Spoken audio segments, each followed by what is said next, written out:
საღამოშვიდობისა ძვირფასო მეგობრებო, მოგესალმებით ყველას, როგორც საქართველოში, ისე საქართველოს ფარგლებს გარეთ. მინდა მოგილოცოთ და გითხრათ, რომ ეს პირველი გადაცემა, ასე ვთქვათ, უკვე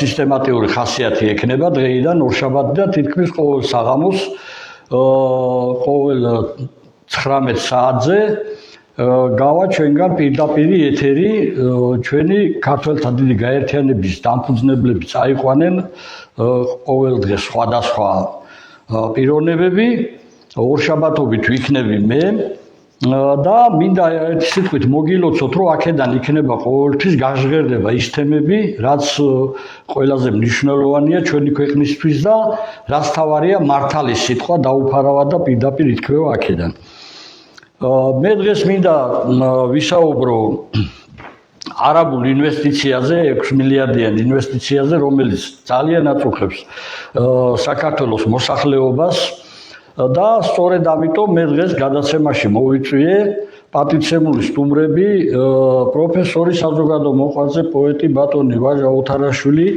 და პარტია თავისუფალი საქართველოს ლიდერი ბატონი კახა კუკავა. მადლობას მოგახსენებთ მეგობრებო, ძალიან მნიშვნელოვანი თემაა და ძალიან დიდი მადლობა რომ აი დრო გამონახეთ ამისთვის.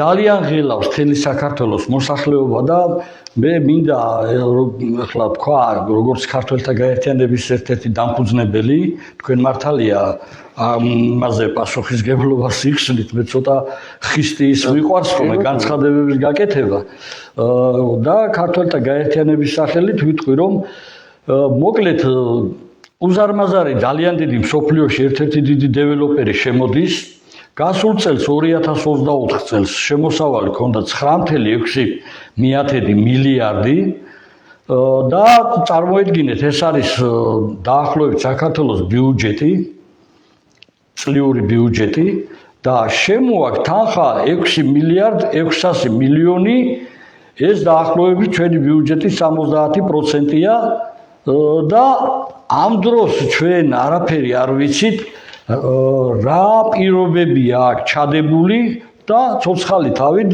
საქართველოს მოსახლეობას არეუბნევიან ასობით ჰექტრები რა პირობით გადასცეს რა უნდა აშენდეს უფრო მეტიც ყველაზე უფრო გახსნილად თავად ისაუბრა ამ MR ჯგუფის დამფუძნებელმა არაბმა ინვესტორმა მოჰამედ ალაბარმა რომ მას თქვა რომ ჩვენი კომპანიის საქმიანობა საერთოდ ეს მშენებლობები ძირითადად გათვლილია საერთაშორისო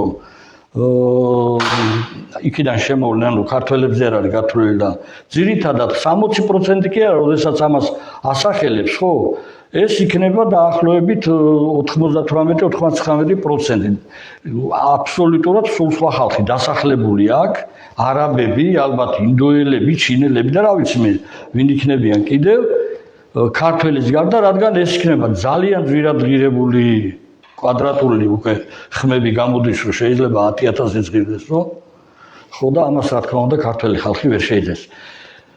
მოკლედ მეგობრებო, მიუხედავად იმისა, რომ უმძიმესი დემოგრაფიული მდგომარეობა აქვს, ბედავს აი ეს გამყიდველი მთავრობა და ამხელა ქალაქების, არაბული ქალაქების შენებლობას იწყებს და რომელიც ესე იგი აბსოლუტურად კატასტროფული იქნება საქართველოს დემოგრაფიული მდგომარეობას მთლიანად შეცვლის ალბათ და ძალიან დიდი საფრთხის წინაშე ვდგებით.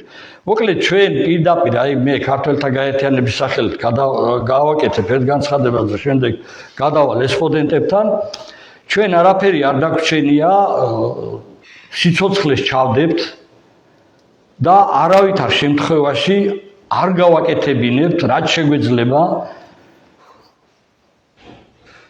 გავალთ იქ სადაც დაიწყებენ ამ შენებლობას და არ ვიცი მოფიქრებული გვაქვს უკვე როგორ უნდა გავაკეთოთ ეგ ცოცხალი თავით არ დავთმოთ ჩავიხოცებით და არ გავაკეთებინებთ ჩვენ არ ავაშენებინებთ აი ამ პროექტზე ესე იგი სულ ყველას ავიყოლიებთ მთელ საქართველოს ვინც კი ჯანსაღია ვისაც კი მართლა მომავალი საქართველოს ბედი აინტერესებს ამას ფულის გულისთვის რეჟიმი რომელიც აი ამას აკეთებს ეს არის აბსოლუტურად ღალატი ჩვენი ქვეყნისა და ასეთი დიდი ღალატი მთელი ისტორიის მანძილზე არ ჩაუდენია არავის.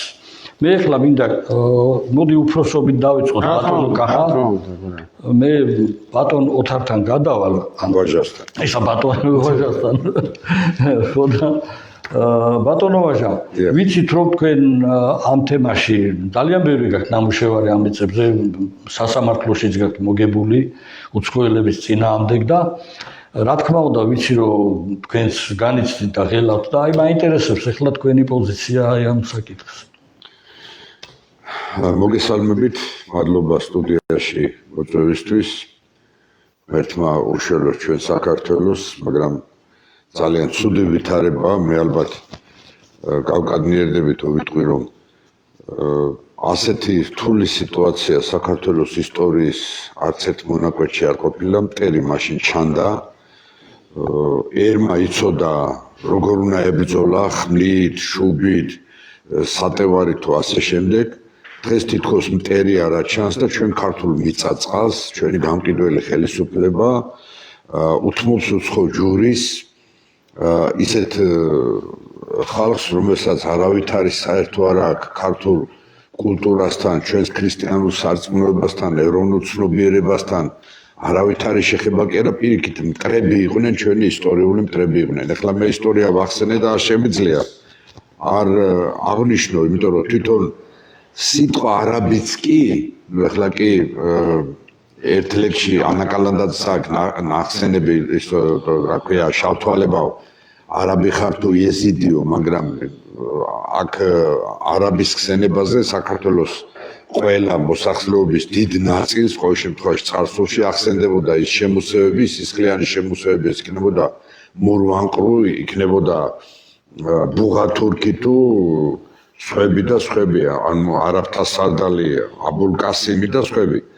უნდა ითქვას, პატარა ისტორიულ ექსკურსს გავაკეთებ, რომ ეს არაბები პირველად მე-7 საუკუნის დასაწყისში გამოჩნდნენ 652-653 წლებში ამიერკავკასიაში ზოგადად და ქართლის ამ პერიოდში გამოჩნდნენ და მაშინვე დაიწყეს ეგ სისხლის კალოების დადგმა საქართველოში, აი სწორედ მურვანყრუ ის ყრუ შეარქვა ქართულმა მოსახლეობამ 736-738 წლებში, როდესაც ფაქტიურად ძუძუმწოვარი ბავშვებიც კი ცხენის ფლოქების ქვეშ და კალოს ქვეშ ამოწყვიტა. ამას მოკლედ შეიძლება არ მოვაყოლოთ იგივე არაბი ბუღათურქი, არაბი იყო იგი ეროვნებით, ეს უკვე 853 წელს, რომელმაც გადაწვა თბილისი ფაქტიურად ერთსართულიანი და ორსართულიანი სახლები აღარ დატოვა, ყველა ლამაზი ხიდი დაანგრია და გაანადგურა, როდესაც აღწერენ თბილისი უკვე ულამაზესი ქალაქი იყო, ლამაზი შენობებით, ხიდებით დამშვენებული და სხვათა შორის მრავალრიცხოვანი, იმიტომ რომ არაბი ისტორიები წერენ, იგივე 50,000 კაცზე მეტი გაწყვიტა სიკვდილით დასაჯა იმის გარდა რაც ბრძოლაში დაიღუპა, ხო, ქართულ წარმოიდგინეთ ესე იგი 50,000 კაცი რო დაიხოცა თბილისში, რამხელა იყო თბილისი უკვე დიდ ქალაქად ითვლებოდა იმ პერიოდში. აქვე არ შემიძლია არ გავიხსენო მე-10 საუკუნეში უკვე არაბთა სარდალის აბულკასიმის შემოსევა და აშოტ კურაპალატის თქვათ იგი 976 წელს აშოტ მესამე კურაპალატის მოუკდინება პირდაპირ იმაზე ეკლესიაში, ხო? და აი ამ უბედურებაში იყო მთელი 3-4 საუკუნის განმავლობაში საქართველოს მერე უკვე მოდის დიდ თურქობა 1080 წელს ნუ მე და იცის ეს ისტორია და მერე უკვე დავით აღმაშენებლის ეპოქა იწყება ნელ-ნელა 1099 წელს, თუმცა მანამდე 1088 წელს იყო დიდი მიწისძვრა საქართველოს, ფაქტიურად ამ მიწისძვრას გაანადგურა ქვეყანა. არაბების შემოსევებმა არა მარტო გაანადგურა საქართველოს, როგორც დასავლეთ საქართველოს, ისე აღმოსავლეთ საქართველოს, უნდა ვთქვათ, რომ აქ ქართლზე აპარაკობდით, იგივე დასავლეთ საქართველოში ციხე-გოჯი, ცხუმი იგივე სოხუმი არაბების დანგრეულია. კოდორის ხეობამდე ავიდნენ და კოდორის ხეობაში მდებარე ციხესიმაგრეებიც კი დაიკავეს და გაანადგურეს, გაწყვიტეს მოსახლეობა. ანუ სისხლის კალვები დააყენეს. ეს ისტორიაში არის როგორც ქართულ წყაროებში, ისე უცხოურ არაბულ წყაროებში და ევროპულ წყაროებში ეს აღწერილია.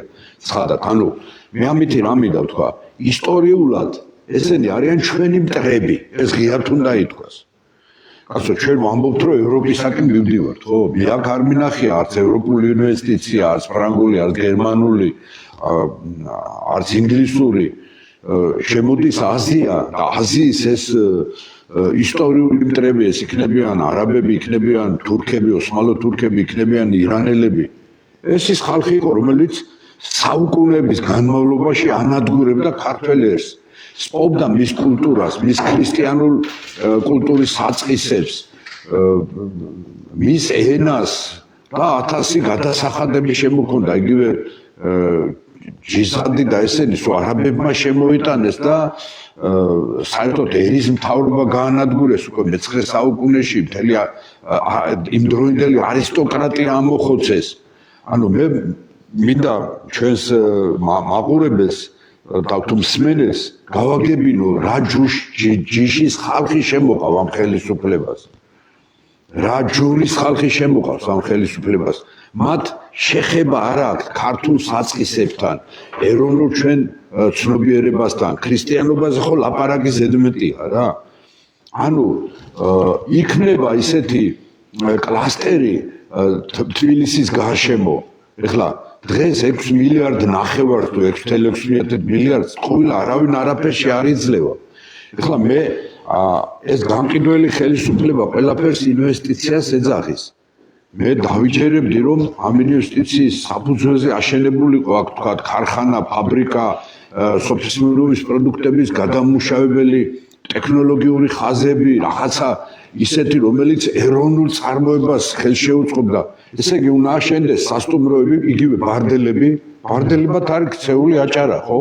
ღიად უნდა ითქვას ეს, ხო? საროსკიპოებად აქციეს, დაწყებული სარფიდან, გორნიოდან რომ მოდიხარ, ოფიციალური თუ არაოფიციალური საროსკიპოები, ამის მაგალითი ჩვენ გვაქვს, როდესაც გარეწარმა სააკაშვილმა 28,000 თურქს მისცა ერთ დღეში საქართველოს მოქალაქეობა და აი ეს გარემო მივიღეთ აჭარაში, რომ ფაქტიურად ეკონომიკური ექსპანსია დაპყრობა მოხდა აჭარისა, მთლიანად ამ რეგიონისა და თურქული ბიზნესი, მარტო თურქული ბიზნესი კი არ ბატონობს, არამედ თურქული გარემო შეიქმნა ამ ჩვენ დედააჭარაში, ამ უძველეს კერაში, ქართულ კერაში, ამ უძვირფასეს მიწაწყალზე, რომლის წინაპრები ოსმალოსაგან თავის დასახსნელად, როგორც ქრისტიანები, ისე მაჰმადიანები ერთად იბრძოდნენ, ერთად ომობდნენ და განდევნეს აქედან, ხო, ბოლოს აგერგებ მაზნიაშვილის გმირობა და თავდადება, ვიცით, ეხლა ამას სიამაყით, იმიტომ რომ პაპაჩემიც მაზნიაშვილის გვერდზე იბრძოდა, ჩემი გიგა პაპა რო შეხვიდე. მაზნიაშვილის სახლ-მუზეუმში პაპაჩემის სურათია მის გვერდით, ნაბდის ქუდი და ამით. და ორგანი იყო დაჭრილი სხვათა შორის და აი ჩვენ ეხლა ამ ისტორიულ გარემოს ვცვლით ერის საწინააღმდეგოდ. რის მომცემია ვკითხულობ მე, აი რის მომცემია ეს 6 მილიარდ ნახევარი ერისთვის. ვიღაცა იდიოტები რომ გამოდიან და ამბობენ რომ საშიში არ არის, როგორ არ არის საშიში? როგორ არ არის საშიში? დღეს 21 საუკუნეში ფულს ტყუილა არავინ არ იძლევა. აქ ლაპარაკი არ არის 6 ლარზე და 66 ლარზე ან 6,600 ლარზე. აქ 6 მილიარდ ნახევარს ვინ მოგცემს ისე, თუ თავისი ეროვნული ინტერესი არ ჩადოდა. აქედან რა შეიძლება დავასკვნათ? თვითონ ხელისუფლება არის გამყიდველი, არაეროვნული. უცხოური ბოროტი მასონური ძალების დაკვეთას ასრულებს და ეს არის შეგნებული გენოციდის დაწყება ქართველი ერის წინააღმდეგ. ახეთ რა ხდება? ამიტომ როდესაც ვამბობ ხოლმე ვიღაცა გამომეპასუხა მე რომ თქვი რომ ეს არის ნაცქოცური ხელისუფლება, რომელიც ყიდის საქართველოს ქართულ სახელმწიფოს ყველაფერს ქართულს ანგრევს, აუ დაწერე მარტო ქოცები რატო ბატონებო? სააკაშვილმა გაყიდა ჩვენი გემები, სააკაშვილმა მისცა რუსებს ჩვენი ელექტროსადგურები და ენერგობლოკები. სააკაშვილის ბენდუქიძის დროს დაიწყო უცხოელებზე ერთლარად მიწების გასვისება. სააკაშვილის დროს მოხდა თურქებისთვის 28,000 თურქისთვის ერთ დღეში საქართველოს მოქალაქეობის მინიჭება. სააკაშვილის დროს მოხდა დავით გარეჯის ამ ჩიჩხიტურის და იმის გასვლისება, ვითომ ეს არის, რა ქვია, აზერბაიჯანელებისთვის მნიშვნელოვანი სიმაღლეა, თუ ჩვენი ისტორიული ძეგლი და ჩვენთვის არ არის მნიშვნელოვანი. მე აღარ მინდა გავაგრძელო. ეს არის ჩემთვის ერთი და იგივე ნაცკოცური პოლიტიკური სახელისუფლებო ბანდა, რომელიც ასრულებს უცხოური მასონური ბოროტი ძალების დაკვეთას და ერს ანადგურებს. ეს გეგმიურად ხდება ეს განადგურება, ეს არ არის შემთხვევითი პროცესი და ამდენად ჩემთვის არის მიუღებელი და ეს ერი უნდა გამოფხიზლეს, იმიტომ რომ ეხლა უკვე რო იტყვიან ერის განადგურება გადამწყვეტ ფაზაში შევიდა და ამას რატო ვამბობ? მე პირდაპირ შეხება მქონდა, თქვა იგივე ასეთ არაბული სოფლის მშენებლობასთან კასპიის რაიონის სოფელ ქვემო ჭალაში, რომლის გარშემოც 5 წელი ვიომეთ ჩვენ, ხო 5 სასამართლო ჩატარდა, აქედან 4 მოვიგეთ, შემდეგი ყველა და ეხლა უზენაესია დარჩენილი და რატომღაც არ გვეძახიან. და თან უჩივი ვარ თვის პირდაპირ ეკონომიკის სამინისტროს. ეკონომიკის და ქონების მართვის სამინისტროს ამ ყაჩაღთა ბანდას პირდაპირ ვიტყოდი. ესენი ყიდიან ქართულ მიწა-წყალს. ესენი არიან პირდაპირ გამყიდველები ქართული მიწა-წყლის. სქემა როგორია? არასასოფლო სამეურნეო დანიშნულების მიწის კატეგორიას ანიჭებენ სასოფლო სამეურნეო დანიშნულების მიწებს სოფლის გარშემო არსებულ საძოვრებს, ტყეს, მდელოს და ასე შემდეგ და მე გააქვთ იმად ელექტრონულ აუქციონზე, ხო, რომელი გლეხი ნახულობს ელექტრონულ აუქციონს, დუშეთი იქნება, კასპი იქნება თუ იქ. ეს ეყიდება მიწები, იქნება ქვემო ჭალა, იქნება წინარეხი, აგერ წინარეხი ისტორიული სოფელი, ხო, ქათახევის მონასტრიდან 1 კილომეტრში, აგერ არაბები გამდევნე და 3 დღეში ეკონომიკის სამინისტრომ სხვა არაბულ იმას არაბებს მიცა 100% თქვა. ეხლა ამას სოფლის გამგებელი, რაიონის გამგებელი კი არ აკეთებს. ამას აკეთებს ხელისუფლება, მთავრობა, პარლამენტი. პირდაპირ ვამბობ, აი ეს არის გამყიდველი მთავრობა, ამას ვერ შეძლებს ვერც სოფლის გამგებელი, ვერც ვიღაცა რიგითი მუშა და აი ეს სქემა მე ორი მოხსენება მქონდა საქართველოს მეცნიერებათა აკადემიაში მადლიერებით მინდა ვთქვა, რომ საქართველოს მეცნიერებათა აკადემიამ უდიდესი ყურადღება დაუთმო ქართული მიწის ამ პრობლემას და თავისი სიტყვა თქვა იქ ბატონმა როინ მეტრეველმა, ბატონმა ელიზბარ ჯაველიძემ, ბატონმა რამაზ ხუროძემ და სხვებმა და ოფიციალური წერილი გაუგზავნეს შემდეგ პრემიერ-მინისტრს, რომ იყიდება ქართული მიწა-წყალი და ეს მთელი აკადემიკოსები აწერდნენ ხელს ჩვენი ეროვნულ პრობლემათა კომისიის წევრები, რომ შეაჩერონ ეს პროცესი, იმიტომ რომ ეს პროცესი მოდის მთავრობიდან. ამას ვერც კახა, ვერც დატო, ვერც ვაჟა ვერ გადაწყვეტს. ეს არის სახელისუფლებო ბანდა, რომელიც ყიდის ამ მიწა-წყალს, რომელიც დაინტერესებულია ალბათ ამ ფულით, ამ ქეშით, რაღაცებს, რა თქმა უნდა, საკმაოდ დიდოდენობას ჯიბეში ჩაიდებს და ფეხებზე კიდია საქართველოს რა დაემართება, თორე აქ რო შენდებოდეს რაღაცა მერსედესის ქარხანა და რაღაცა კოსმოდრომი და ახალი ტექნოლოგიების საწარმო და მობილური თუ კომპიუტერული მოწყობილებების ინფორმაციული ტექნოლოგიების ფაბრიკა და რაღაცა სხვა, კიდე იტყოდი, კიდე რო იცი რა და თან საქმდებოდნენ ქართველები, წარმოიდგინეთ ახლა 60% იქიდან ჩამომყავსო, ხო? ამდენი უმაღლესი სასწავლებელია ჩვენთან და გამოდის რომ ესე იგი ეს უმაღლესი სასწავლებლები სპეციალისტებს არ უშვებენ და 60,000 მუშა თუ ის იქიდან ინჟინერი იქიდან უნდა ჩამოიყვანოს. რატო ბატონები? ანუ ეს არის შეგნებული გენოციდი, ეს არის შეთქმულება ქართველი ერის წინააღმდეგ, ქართველი მართლმადიდებელი ღვთისმშობლის წინხედრი ერის წინააღმდეგ და ეს ყველაფერი ემსახურება სწორედ ერის განადგურებას. მე გავიხსენებ, რომ შარშან 2024 წელს შესანიშნავი მოხსენება იყო ამის თაობაზე საქართველოს მეცნიერებათა აკადემიაში, სწორედ ეროვნულ პრობლემათა კომისიის ხდომაზე, ბატონმა ანზორ თურაძემ გააკეთა ეს განცხადება დემოგრაფიული საზოგადოების თავმჯდომარემ. ოფიციალური წერილი მოვიდა გაეროდან, რომ 2050 წელს კი არ იქნება ქართველები მილევადი ერის სიაში. არამედ თუ ასეთი ტემპით გაგრძელდა შობადობა და სიკვდილიანობა, ასევე მიგრაციული, ემიგრაციული პროცესები ქართველი ერი, მისი უდიდებულესობა ქართველი ერი იქნება უმცირესობაში და მილევადი ერების სიაში 32 წლიდან 2022 წლიდან.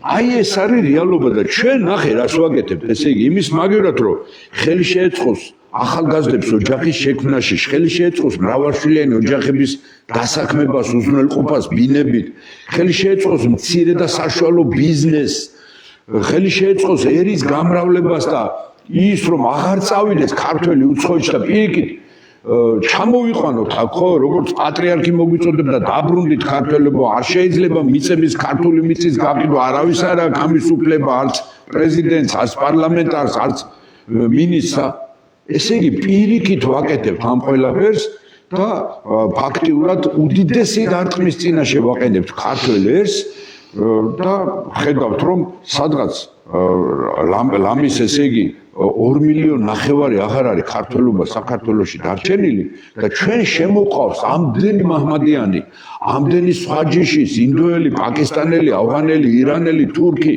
ვიღას არ ნახავ, ხო? და ხვალზე რას ვაპირებთ საერთოდ? ესე იგი უმცირესობაში უნდა ეს ჩვენ ქართველობას ეს ერთი სამშობლო გაგვაჩნია. ჩვენ ჭაბუ ამირეჯიბის არ იყოს გენიალური წერლისა, ობოლიერი ვართ ქართველები და სად უნდა წავიდეთ, ვერ გავიგე. და ამას ეს ხელისუფლება, ეს გამყიდველი ხელისუფლება, ეს ნაცქორწული ხელისუფლება ამ ოლეს რა ქვია რუსთაველზე მოხეტიალე იმისი ფონზე ყიდის ამ ყველაფერს. ესეც შეგნებულად ხდება, რომ ყურადღება გადაიტანოს საზოგადოების ამ რაღაც უაზრო პროცესებში.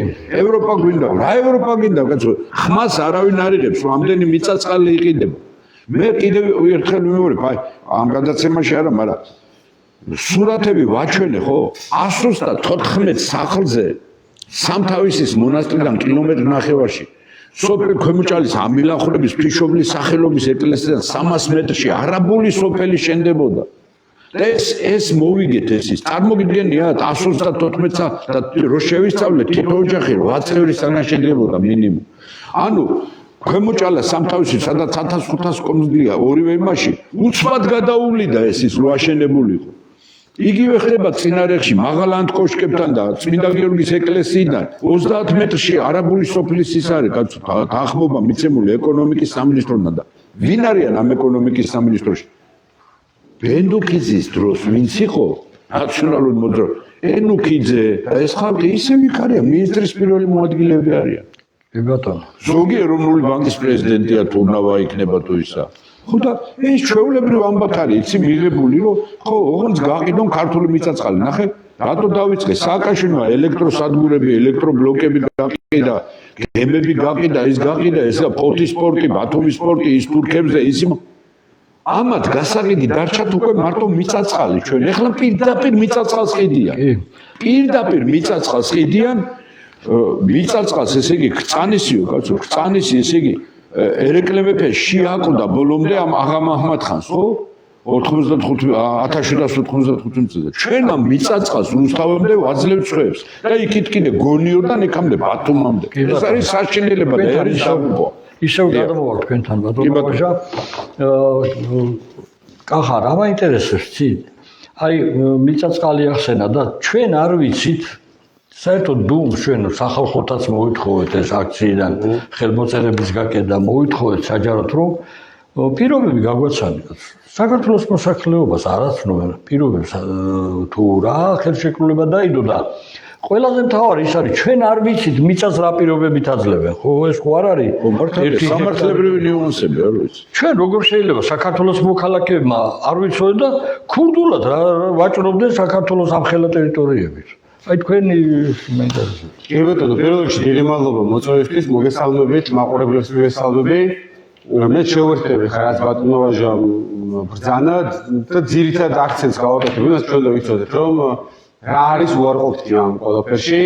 პირველი ეს არის მოსახლეობის შემოდინება. ანუ ჩვენ პარტია თავისუფალი საქართველო ზოგადად ინვესტიციების წინააღმდეგი არ ვართ, პირიქით ინვესტიციები კარგია, მათ შორის ქართული ერის დემოგრაფიული გადარჩენისთვის. მაგრამ ყველა ქვეყანა, სადაც ინვესტიციებს მიესალმებიან, ცალკე კონტროლი არის დაწესებული მოსახლეობის შემოდინებაზე. ეს კონტროლი შეიძლება იყოს როგორც სავიზო კონტროლი, ასევე ბინადრობის დეპარტამენტის გაცემა და ასე შემდეგ. ანუ ხშირად გაგვიგია კიდევაც მაგალითად რომ რაღაცა ჩაიდო ერთმა ქვეყანამ მეორე ქვეყანაში ჩადო 2 მილიარდი, მაგრამ ხელშეკრულების საინვესტიციო ხელშეკრულების პირობით არის გათვალისწინებული რომ აქ უნდა დასაქმდეს ინვესტორი ქვეყნიდან დაუშვათ არაუმეტეს 200 კაცი, არაუმეტეს 500 კაცი გააჩნია ინვესტიციის რაოდენობას, ისიც როგორც წესი დროებით დაუშვათ მენეჯმენტის ან რაღაც მაღალ ტექნოლოგიური მიმართულებით. მაგრამ საერთო ჯამში შეზღუდული არის ბინადრობის მოსპობების და სამუშაო ვიზების გაცემა. საქართველოში სამწუხაროდ უნდა ითქვას, რომ ყველაზე მძიმე მდგომარეობა ამ კუთხით არის სწორედ ბიძინა ივანიშვილის რეჟიმის პირობებში, იმიტომ რომ მე ვფიქრობ, ბიძინა ივანიშვილს აქვს მიღებული ეს დავალება, რაც მათ მომაჟებდა და ეს ბევრი პროგნოზია, ძველი პროგნოზია გაეროს მოსახლეობის ფონდმა გამოაქვეყნა, ქვეყნდება ხოლმე ასეთ პროგნოზები, რომ 2050 წლისთვის ქართული ხალხი გახდება ეთნიკური უმცირესობა, თუმცა ვერ შევარდნაძემ და ვერც ეაკაშვილმა ეს პროგნოზი რეალურად ვერ აქცია და ივანიშვილის რეჟიმი იქნება სწორედ ის ხელისუფლება, რომელიც უახლოეს პერიოდში ქართულმა ხალხმა თავის თავში ვერ მონახა ძალა და ეს რეჟიმი ვერ გაისტუმრა ისტორიის სანაგოზე, რომელიც ამ რეალობას უკვე ამ პროგნოზს უკვე რეალურად გადააქცევს. ანუ თავარი და ყველაზე ცუდი ამ ინვესტიციაში, აი რაც არის და რაც ჩვენ რო ყავდეს ეროვნული ხელისუფლება, რაც უნდა გააკეთოს, არის ის, რომ კი ბატონო, შემოდის 6 მილიარდი, რა ჯობია ამას, ოღონდ თქვენგან დასაქმება არ ვიცი 30 კაცი, 50 კაცი, რამდენი საჭირო არის ესეც რა თქმა უნდა, ციფრი ჰაერიდან მოტანილი კი არ უნდა იყოს, დაუშვათ უყავთ რაღაცა ტექნოლოგიის მსოდნე ადამიანი, რომელიც საქართველოში არ ყავს, ესე უდგება ყველა ქვეყანა საერთოდ ამ საკითხებს, მაგრამ კი ბატონო, ამ ტექნოლოგიის პროფილით ან დაუშვათ მენეჯერი გინდა, რამდენი გინდა მენეჯერი, 3 კაცი გინდა, 5 კაცი გინდა, 10 კაცი გინდა, მაგრამ ეს არ შეიძლება იყოს რა თქმა უნდა 10,000 და 20,000 და 30,000. სამწუხაროდ ეხლა ისიც უნდა ვთქვა, რომ ეს არაბული ინვესტიცია ჩვენთან საფრთხედ უყურებდეს სწორედ იმის გამო, რომ მასშტაბია დიდი, თორე ეს პროცესი ივანიშვილის რეჟიმს რა დღეს დაიწყო და გუშინ დაიწყო. მე მახსოვს, რომ ჩვენი პირველი კლიპები, როდესაც გავიდა ამ თემაზე 2012 წელს, დაგვეჯერებეს როგორც ჰომოფობები, ვინ აშენებს ცენტრალურ ავტომაგისტრალს. შეიწუხეს თავი ხა შეიძლება პირდაპირ გზიდან ვერ დაინახოთ იქ მუშას რაიონების წარმომადგენელი არის, მაგრამ მე გამიჩერებია მანქანა და გადავსულვარ და ვიცი რომ პრობლემა იმაში არ არის, რომ ჩინური კომპანია აშენებს ამას პირიქით. ჩინეთი შეიძლება საქართველოსთვის ძალიან საინტერესო სავაჭრო და ეკონომიკური პარტნიორი იყოს, მაგრამ რომ მოვალათე თუ არა ხარ ამ ქვეყნის დაუდე იმ ჩინელს ხელშეკრულება, რომ ინვესტიცია იყოს შენი, მოგებაც იქ რაღაცა პარიტეტის მიხედვით განაწილდება, მაგრამ დასაქმებული უნდა იყოს შენი მოკალაკე. კიდე ერთხელ ვამბობ რაღაცა იშვიათი გამონაკლისების გარდა. რა ლოგიკა არის იმაში, რომ საქართველოსთან გარბის ჩვენი არაკვალიფიციური მუშახელი დღეს უკვე ვიცით თურქეთში, ესპანეთში, იტალიაში, საბერძნეთში, ამერიკის შეერთებულ შტატებში უკვე 200-ს გადაწყდა და ამ დროს არაკვალიფიციური მუშახელი შემოყავს ჩინეთს საქართველოში რა. ჩინეთის პრობლემებით ჩვენ ხარ უნდა გადავწყვეტოთ. ამაში ვხედავ ჩვენ თავარ უარყოფით პრობლემას. მეორე ამბავი არის, რაზეც ბატონმა დავითმა გააკეთა აქცენტი, ეს არის არასაჯაროობა, არაგამჭვირვალობა და ყოველთვის ჩვენ ამ ხელისუფლებას, როდესაც ეხება საქმე, ძალიან კარგად ვხვდებით, რომ როდესაც რაღაცას მალავენ, ისინი ამას უმალავენ არა სპეცსამსახურებს, არა დასავლეთს, არა რუსეთს, არამედ უმალავენ ქართულ ხალხს. თუ გააქვს რაღაცა მართლაც კარგ საქმეს აკეთებ, რატომ მალავ? გამოაქვეყნე ეს ინფორმაცია, მე რო არ მოვითხოვე საჯარო ინფორმაციის სახით, ისე შენ უნდა იყო დაინტერესებული რომ გამოაქვეყნო, მაგრამ როდესაც ამ ხელშეკრულების დამალვა ხდება, ჩვენ ვიცით რომ როგორც ეს მოხდა მაგალითად, აი თუნდაც ეხა ბოლო პერიოდის კორუფციულ სკანდალებს რო გამოვეხმაუროთ, მე პირადად დარწმუნებული ვარ რომ ეს ინვესტიცია ივანიშვილისთვის საინტერესო არის ერთადერთ კონტექსტში. რომ 6 მილიარდიდან რაღაცა X ციფრი არის მილიარდი თუ 2 მილიარდი უნდა ჩაიდოს მის პირად ჯიბეში. და ქართველი ერი მოთხოვდა მაშინ, ეს იყო ქართულმა ერმა, როდესაც ძალიან მაგრა ჭამა 2012 წელს. როდესაც თქვა რომ ეს კაცი მილიარდელი არის და აი ჩვენი რა უნდა ფირიქით, ჩემო ძვირფასებო. იმ მილიარდელი ვინც არის, იმათ აქვს აჯაია ბულავა, რა ვიცი, ან ევროპული ლიტერატურიდან თუ მინდა გოფსეკი და რა ვიცი.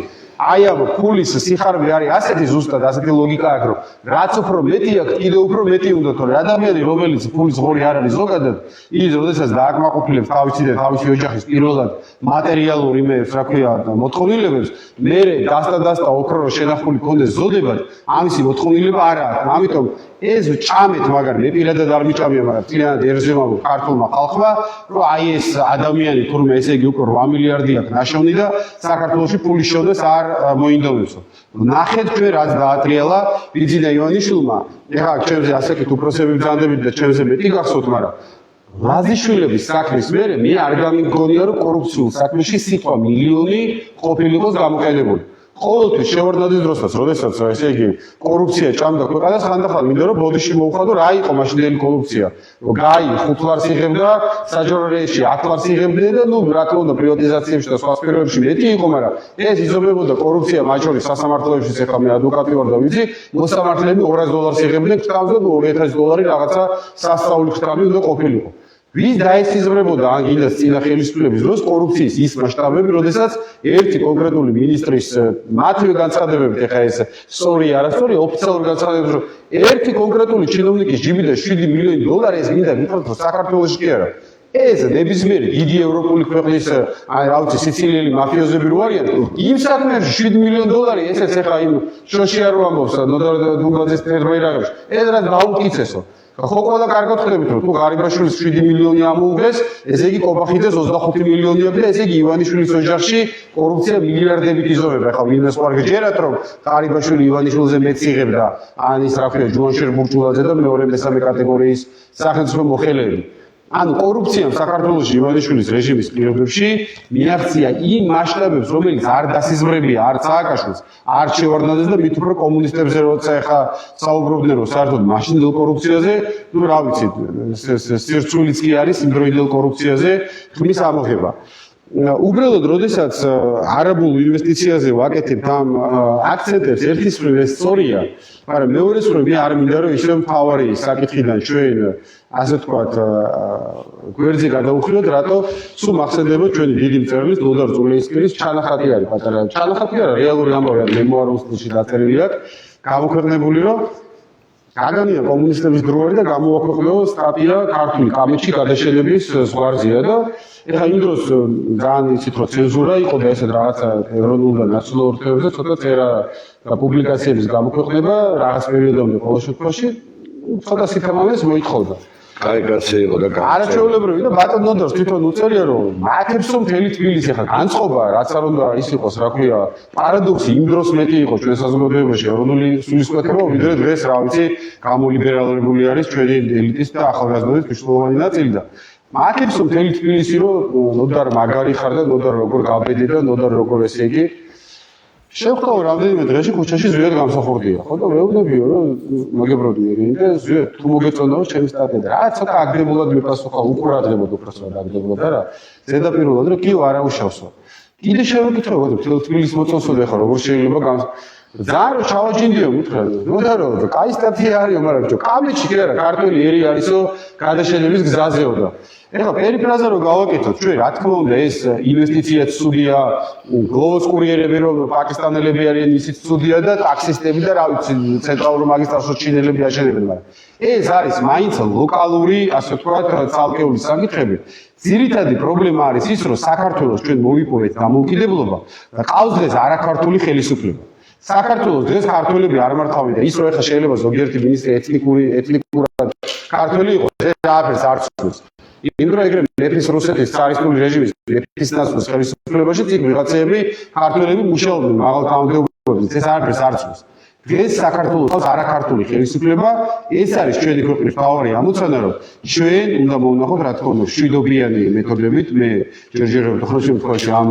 გზას უწერ ხარს რომ ნომერ პირველი ამოცანა ჩვენი არის ივანიშვილის რეჟიმის გასტუმრება თორე წინააღმდეგ შემთხვევაში ეგ არის ახლა გახრეტილი რო არის ნავის ფსკერი და იმ ნავიდან წალი რო ამოხაპო არანაირი აზრი არ აქვს იმიტომ რომ იმ ნასროტებიდან მაინც შემოვა. რა, არაბული ინვესტიცია რო დაუხუროთ ივანიშვილს, რა ის ჩვენი გამარჯვება იქნება? საქართველოს ყავს ხელისუფლება, რომლის ამოცანა არის ქართველი ერის გადაშენება. რომლის ამოცანა ჩვენ ხო ნახეთ ამ გასული 13 წლის მანძილზე რა იყო.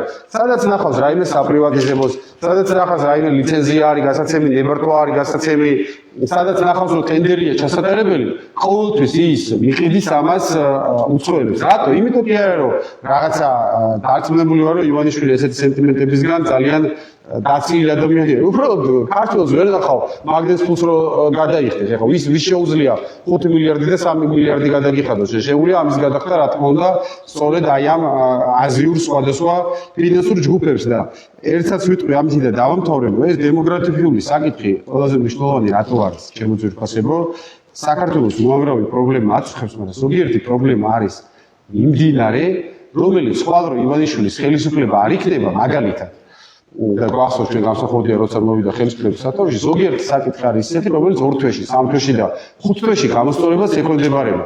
მაგალითად მურუსიძე და სვები რო არიან სასამართლოში, მოვა კარგი ხელისუფლება ამოკრავს პანგურს და 1 თვეში გასწორდება ეს საკითხი.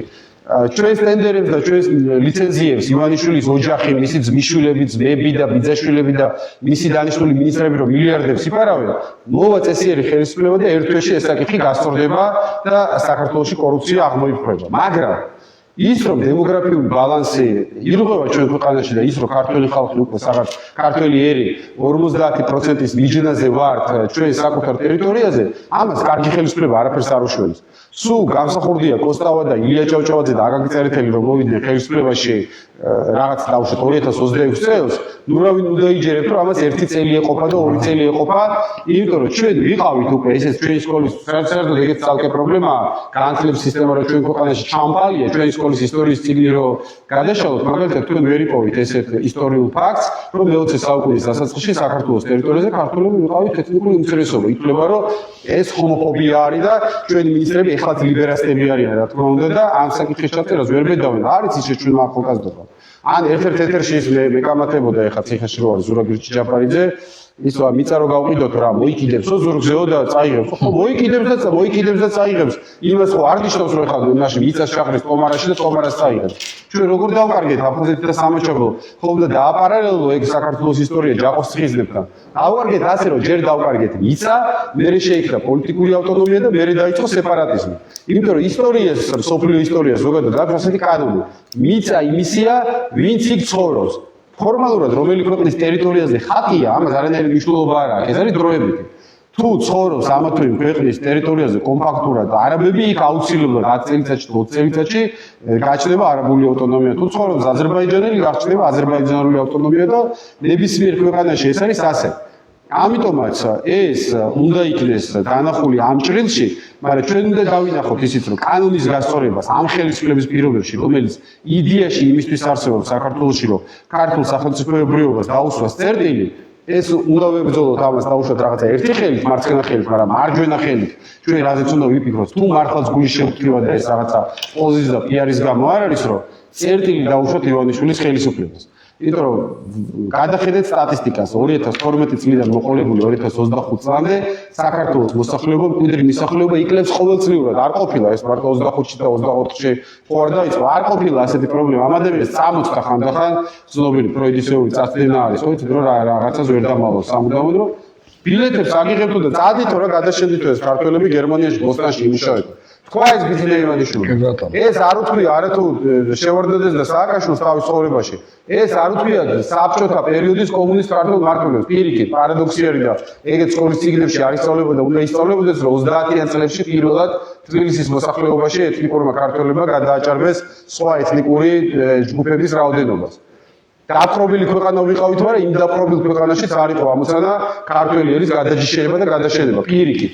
რაღაცა გარკვეული ისეთი ობიექტური პირობები შეიქმნა, რომ იმ პერიოდში კულტურაც განვითარდა ჩვენი ქვეყნის და დემოგრაფიულადაც ზრდა იყო.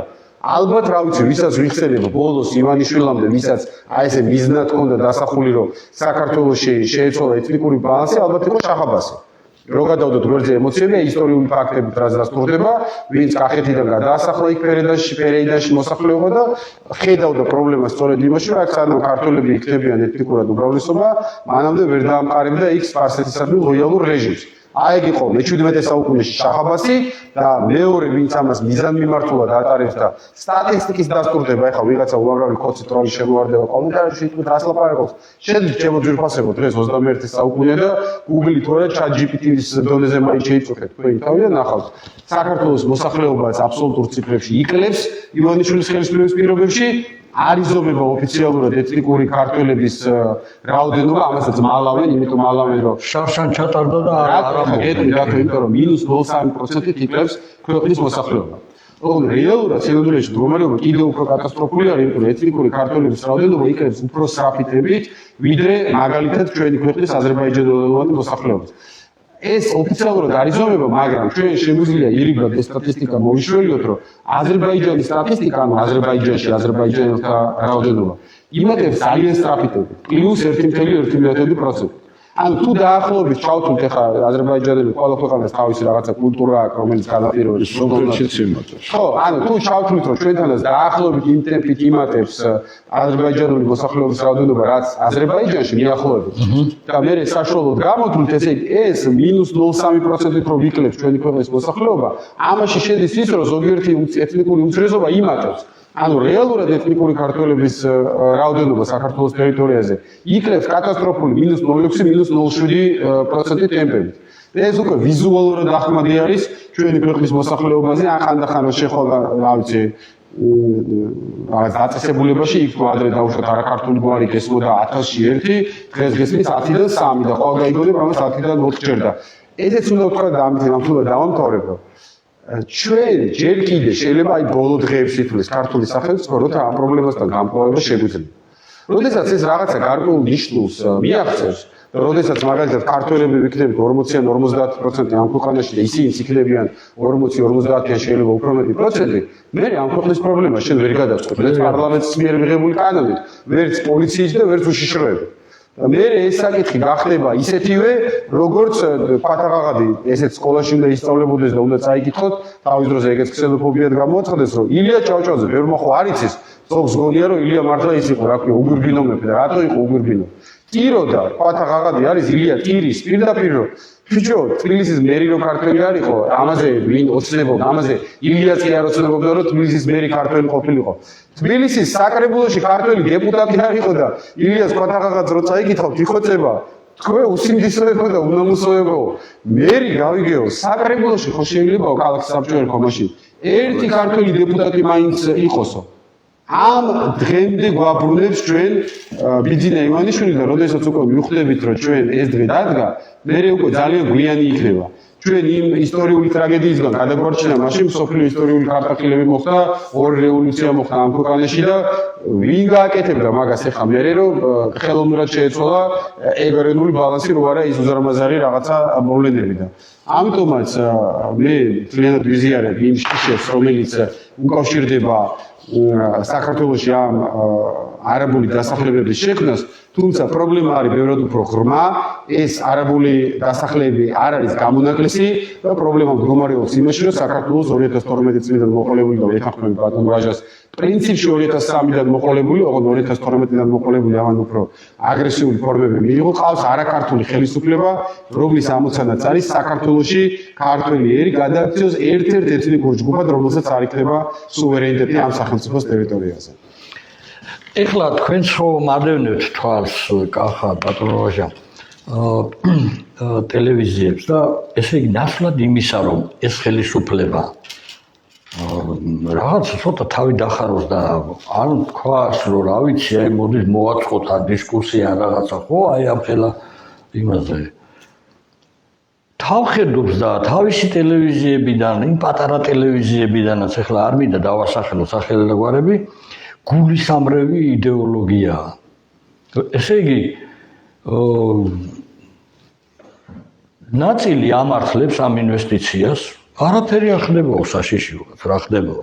სხვათა შორის ეროვნული ხელისუფლების წარმომადგენლის კომენტარი ნახე ერთ-ერთ არზე, აი სირცხვილი გამსახურდიას პარლამენტის წევრი და ბრალი მაგიდის წევრი რომ გამოდის და არაბული დასახლების შექმნას გაამართლებს საქართველოში. ხო, სულ წაწყნადი რა ყოფილა. და ის არის კიდევ ნაწილი, ზოგი ბლოგერია, ზოგი ის არის, ხო და არაბული ქალაქების შენდება და ეხლა ყვირის და არა და არჩევნების წინ გაიქცა და ოცნებას მისცა ხმა. ამათმა გააპი იმას აქნეს, რა ქვია, ნიადაგი შეუქმნეს და ეხლა რა შვებიან ამით, იცით?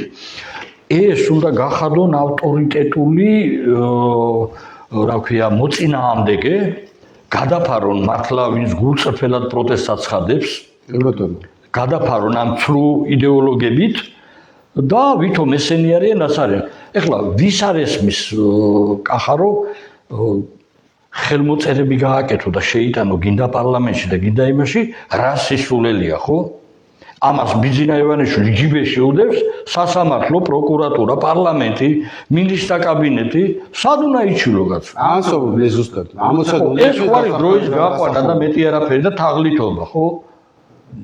მე ვფიქრობ, რომ თუ ერი არ გამოფხიზლდა ვეთანხმები მე ბატონი კახას მოსაზრებას, რომ შეიძლება სულ უკანასკნელ დღეებს ითვლიდეს ერი. იმიტომ რომ კიდევ ერთხელ მეორე პირდაპირ შეჯახება მომიხდა აი ამ ეკონომიკის სამინისტროსთან, ეროვნული ქონების მართვის დეპარტამენტთან.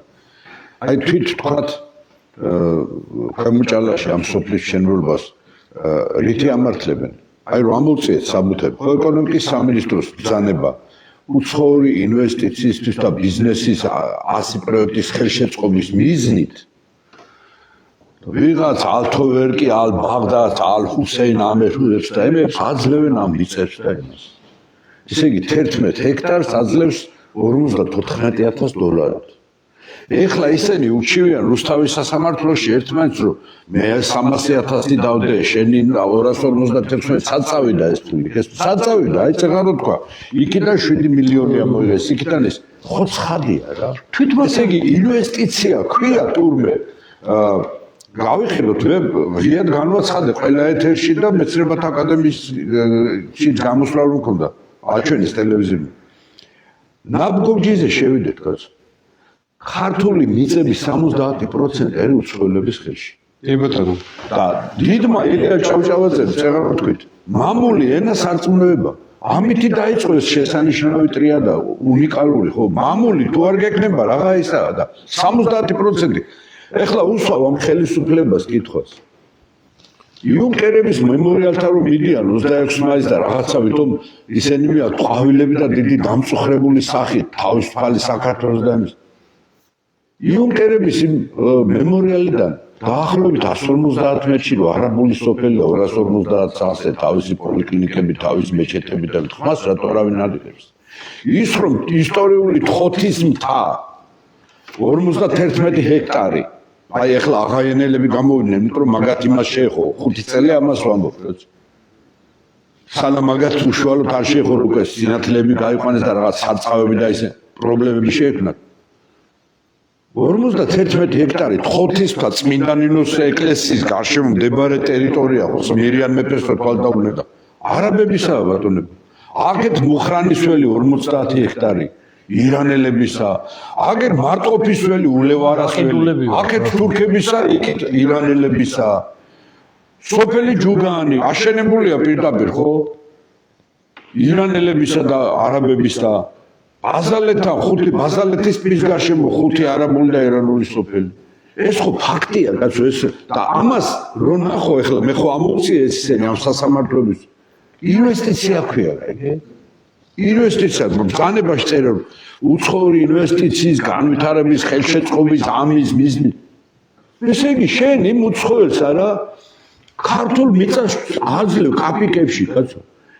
რა ფასიც არ უნდა ისახდე, ჯერ ერთი არ უნდა მიცე ხო? როგორ შეიძლება ეს ყველაფერი საგარეჯოში თოხლიაური და ისენი ხო უკვე დაიწყო დაგეგმა უცხო. აი ახლა მომმართეს ამ იმაზე ამასთან დაკავშირებით საგურამოში აგერ ხო ქართული აგარა ქართველების აგარაკები უკვე არაბული სოფელია აშენებული 130 სახლზე თავისი წარწერებით და ყველაფრით ხალხო ანუ აი წეგან მართალი ახსენე ახლა მე გიორგი სააკაძის ფენომენის ამ სამტომეულის წევრი ავტორი ვარ და ზეპირად ვიცი ეს ისტორია შააბასმა სწორედ ფერეიდანში მასანდანაში ფარასაბადში ეს ქართველობა 300,000-ზე მეტი, 400,000-ზე მეტი სხვადასხვა წყარო გადაასახლა და ვინ მოიყვანა მერე იქა? ელის, ყაჯართა ტომები, ოზბეგების ტომი და მერე რო არ მოეგო მარტყოფში რომ მოიგო გიორგი სააკაძე. უკვე ისკანდერ მუშილოწეს ესე იგი არაადამიანური ის ჩაატარაო, რა ქვია, ოპერაცია ისინი აგინებენ ამას, რომ დედაწოლიანად გაწყვიტა ეს ტომები. რო დაიწყო აქედან ხორნაბუჯის ციხემდე მივიდა, კაცო. მთელი კახეთი და აი მის მერე ახლა მე აქ სენოფობაში ჩამომართვით, მაგრამ შემდეგი სოფლები უკვე სააკაძის სიკვდილის მერეა ჩამოსახლებული შახსეფის და იმის დროს უკვე როსტომ-ხანის და იმის დროს. დღეს რო კიდე ესე იგი სულელური ის გააკეთეს კაცო იმისი მეფის ქალაქი დაარქვეს სოფელ ახალქალაქს თავის ისტორიული სახელი წაართვეს კაცო როსტომ-ხანის დარქმეული რომელიც ჰქონდა 15 წელი როსტომ-ხანი რომელმაც დემოს კათალიკოსი აწამა და იქიდან კოშკიდან გადმოაგდო ხო და ჩვენ ესე იგი ამ ქართლის ცხოვრება არ წაუკითხიათ ისტორიული ისინი რეგალიები არ იციან რა ერქვა ან ვახუშტის აღწერა სამეფოისა საქართველოისა აი ესე მივდივართ რაღაცა ველში და ვუყავთ ეს და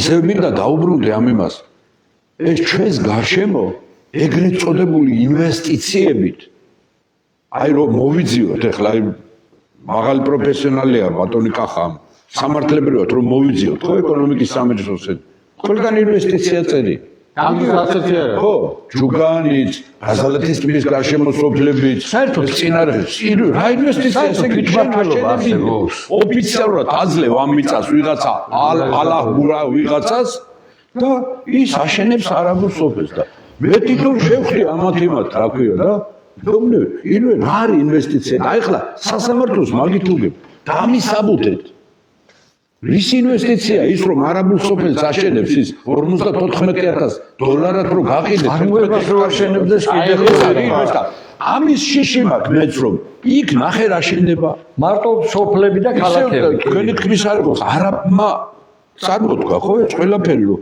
აქ უნდა აშენდეს სასტუმროები რაღაცა სათამაშო სახლები და ასე შემდეგ და ასე შემდეგ არა კი ვეთახმები მე ბატონ კახას რომ იქ ამ 6 მილიარდ ნახევრიდან ვიღაცები საკმაოდ სუქან ლუკმას მოტეხავენ და ჯიბეს ჩაიდებენ როგორც წესია ეხლა რასაც თვითონ აცხადებენ 7 მილიონი იქიდან ამოვიღეთ $450,000 აქედან ამოვიღეთ ვიღაცა მიწა გვაჩვენონ ამ კონტრაქტში არის ერთი ფაბრიკა ან ქარხანა შენებული სამართლებრივად ამ ხელშეკრულებას არ გეუბნევიან რა არის და დემოგრაფიული ეს ორი მომენტი მართალი ბრძანა დემოგრაფიული და განათლება მომავალი თაობისთვის განათლების სისტემა რო დანგრეულია ხო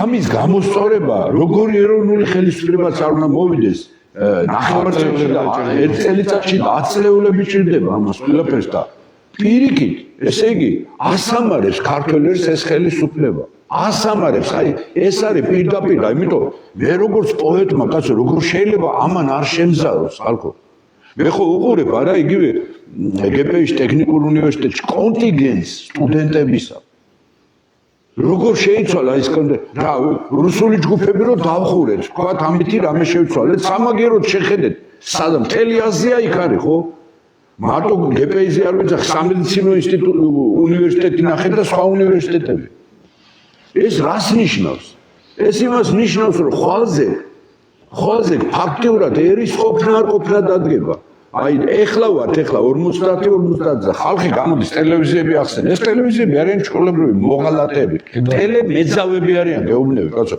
იმიტომ რომ ნახე გამოდის პოსტივი მაესტრო ეს ისა იმედი და აქებს ამ და ადიდებს ამ ხელისუფლებას და ბედნიერ საქართველოში ცხოვრობდა აყვავებული და მოკლედ ამნაირი საქართველო არა ყოფილა იქით ფორმულა მთავარი არხი რა ქვია ტვ პირველი და ისინი გამოდიან და არიან ამ ნაცების ქებაგდებაში ეს არის შეთანხმებული თამაში ეს არის ნაცკოცური ერთნაირად შენდება სოფლები და ქალაქები ვეთანხმები ბატონ კახს თუ არ მოვიდა ეროვნული ცნობიერების ხელისუფლება და არ გადაყარა სანაგვედან ეს საქართველოს მოღალატები და მართლა არა ქართველები ნაქართველარები ან ვაი ქართველებია ხელისუფლებაში 33 წელია ხალხო გადაკეთებული გვარებით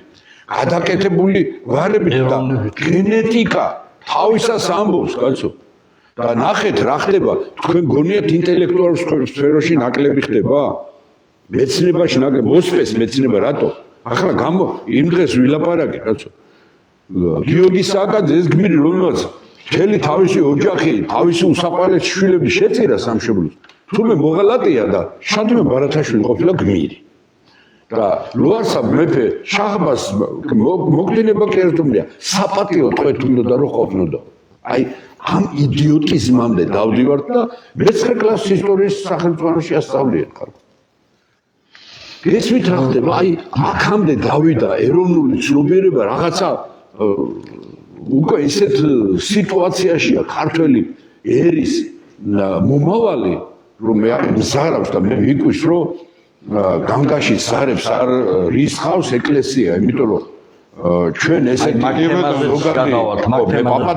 მე თეოლოგიის დოქტორი ვარ, ენასწავლე მორწმუნე ვარ, მაზიარებელი ვარ, აღსარებელი ვარ, მაგრამ მე მგონია რომ უფრო აქტიური პოზიცია უნდა დაიჭიროს, იმიტომ რომ მე ჩემთვის ორიენტირი არის გრიგორ ხანძთელი. ჩემთვის ახლა არაბები ვახსენეთ, ხო? სწორედ არაბების დროს იყო ათონიშთა და ის ხო გიორგი მთაწმინდელი, იგივე გიორგი ათონელი, ექვთიმე მთაწმინდელი და ისინი, ხო? ანუ წინა პლანზე გამოვიდნენ სწორედ საეკლესიო მოღვაწეები. თუ დღეს ვერც ერთი პოლიტიკური პარტია ვერ შეძლებს, თქვენ არ გეწინოთ, ახლა მე არც ერთ პოლიტიკურ პარტიას არ ვეკუთვნი. ხო, დიახ. და ვერ შეძლებს ერის წინამძღვრობას, იმიტომ რომ ხო, და ალბათ ეროვნული სადავეები, ჩემი აზრით, ეკლესიამ უნდა იყოს და უფრო აქტიურად უნდა იყოს ეროვნული პრობლემატიკით დაკავებული. თორე ჩვენ ვუყურებთ აგერი ინგლისის და იმის ევროპის ზოგადად ევროპის მაგალითზე. აუქციონზე იყიდება ეკლესიები, მე რა ისე პროტესტანტული, კათოლიკური თუ რა, ხო? თუ შენ ქართული მოსახლეობა არ გეყოლება აქა და ქართველობა აღარ იქნება. რატომ პატრონო სამსარზე შმოკები დაეფარებიან? რატომ არიღებენ? როგორ ფიქრობთ, ბატონო ოჟახმას? მე ვერაფერს ვერ გეტყვით, იმიტომ რომ არიან სასულიერო პირები, რომლებიც ღიად საუბრობენ ამის თაობაზე, იგივე მამა გიორგი პავლოვი, იგივე მამა არჩილ მინდიაშვილი, მეუფე იობი, მეუფე ანანია და სხვები, მაგრამ აქ მე ზოგადად ფიქრობ, რომ უფრო აქტიური პოზიცია დასაკავებელი ეკლესიის მხრიდან, იმიტომ რომ ჩვენ ხედავთ, რომ ერის ყოფნა არ ყოფნაზეა უკვე საუბარი. ერის ყოფნა არ ყოფნაზე აქ არ არის საუბარი, მარტო რომ იცი რა, ვინ მეტი იქნება, ვინ ნაკლები. ერი აღარ მრავლდება, ხო?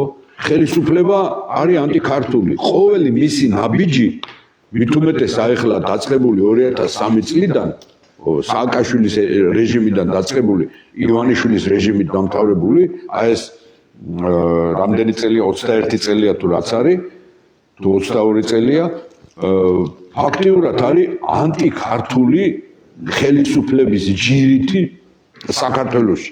ნებისმიერი კანონი, ეს იქნება ანტიდისკრიმინაციული კანონი, ეს იქნება იუვენალური იუსტიციის კანონი თუ სხვა, ყველაფერი არის ერის წინამდე გვიმართლა. ეხლა ეს გადასახადიო, გადაიხადო რაღაცა ის რომ შემოიღეს კიდე რომ ხალხს ესე იგი, გაღატაკებულია პერიფერიები და შენ კიდე ამ მიწაწყალზე, ამ რომლებიც ამათმა წინაპრებმა სისხლის, ოფლის ფასად აქამდე მოიტანეს, შენ ეხლა ამ გაღატაკებულ ხალხს ეუბნები, რომ მე გადამიხადა ეს ბინის ის მიწის, ამის, იმის, ესე იგი ვეღარ გაძღა ამათი სტომაქი, მე არ ვიცი, ერთი უფლის იმედი მაქვს, რომ ამათ დაამხობს და საერთოდ წალეკავს, იმიტომ რომ არავის არ შერჩენია ქართველი ერის უბედურება. ჩვენ შაჰაბასი ახსენეთ და შაჰაბასი სწორედ 1629 წლის 19 იანვარს სწორედ გაისტუმრა უფალმა ეს პირსისხლიანი მტერი ქართველი ერისა და მე დარწმუნებული ვარ რომ ამათაც იგივე რა. ამაზე დიდი რა უნდა მოხდეს, რომ ეკლესიამ ხმა მოიღოს, საეკლესიო პირებმა ხმა მოიღოს.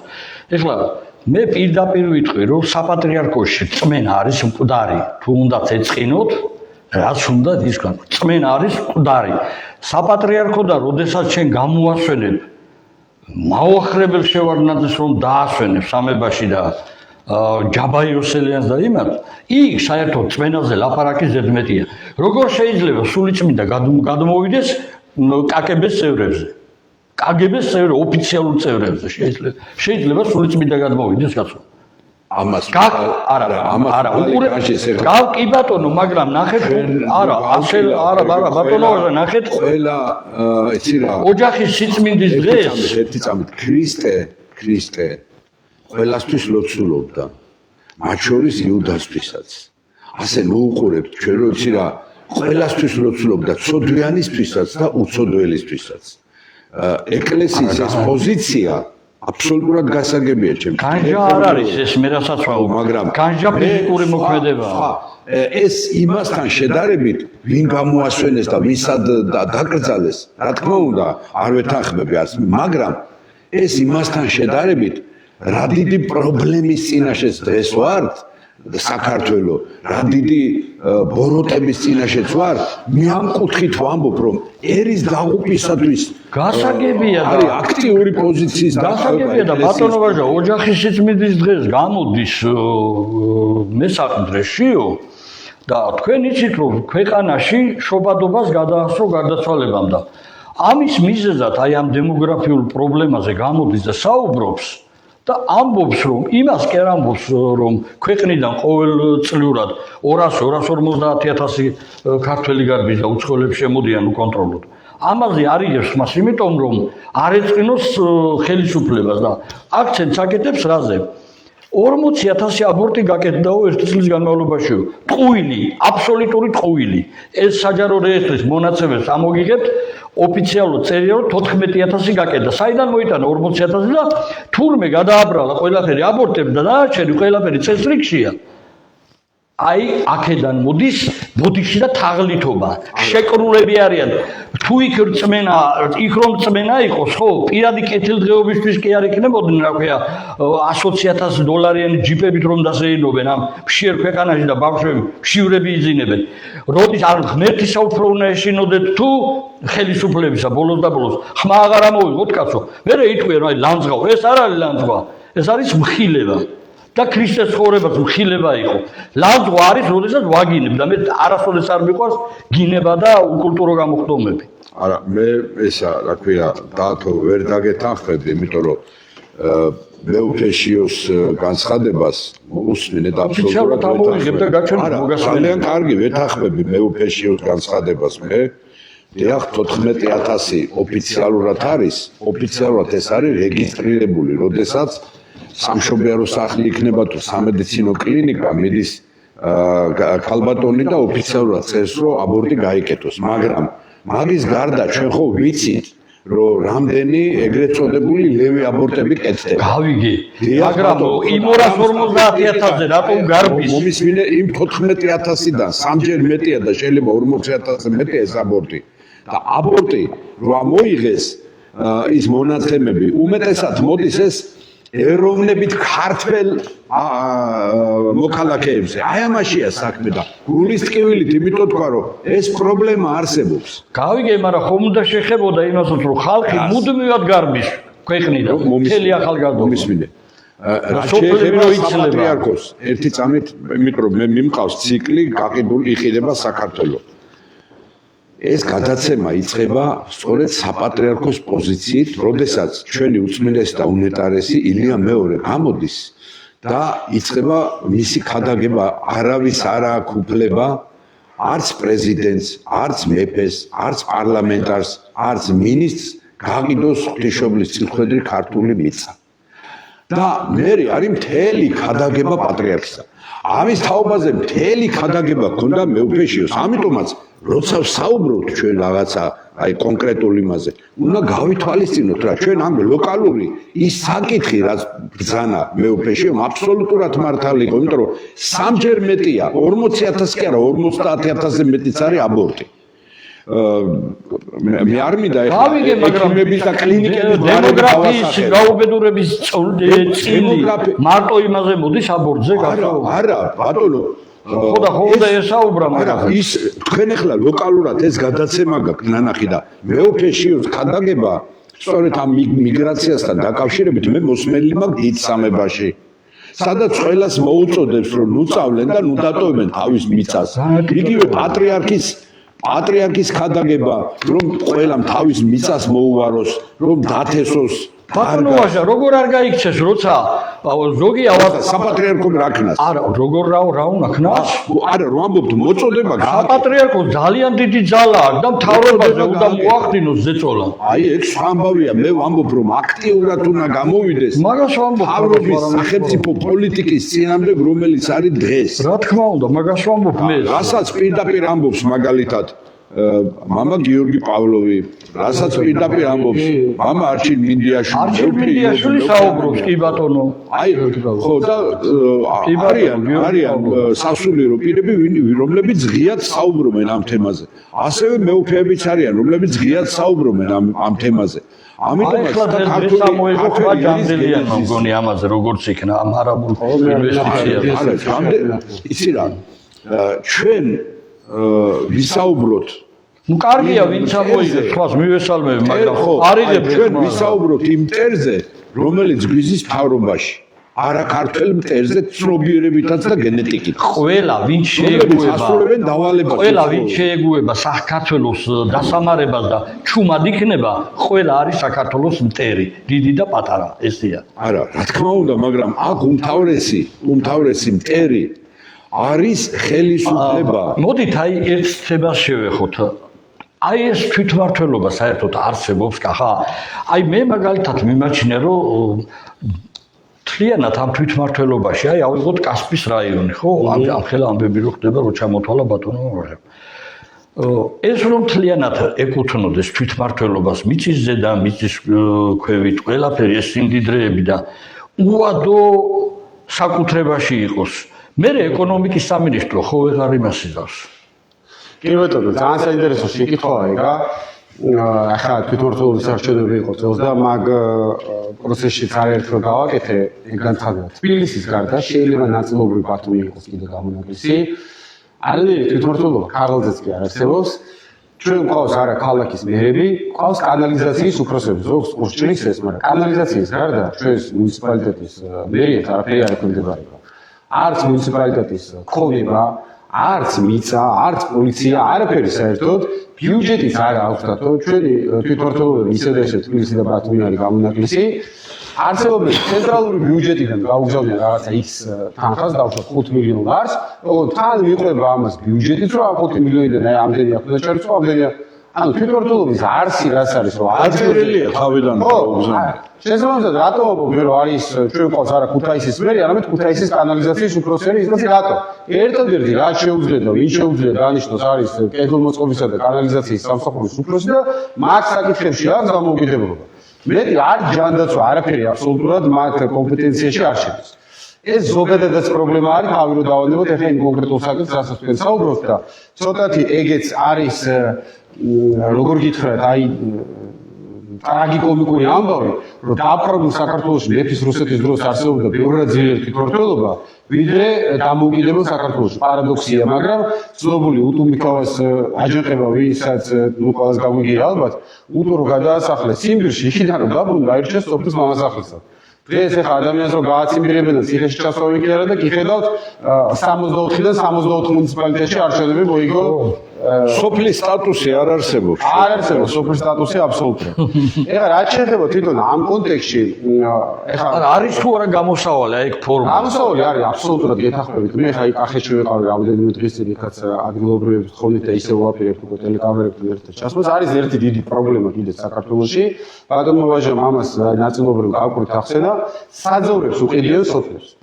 ანუ ადრე როგორ იყო ეს რომ ყოველ სოფელს აქვს თავისი საძოვარი, ყავს თავისი საქონელი და ეს საძოვარი ისე რომ იურიდიულად არ იყო დამაგრებული სოფელზე, მაგრამ ყველა სოფელს თავისი საძოვარი აქვს, რომელიც ინგლისურია რომ ყველასია.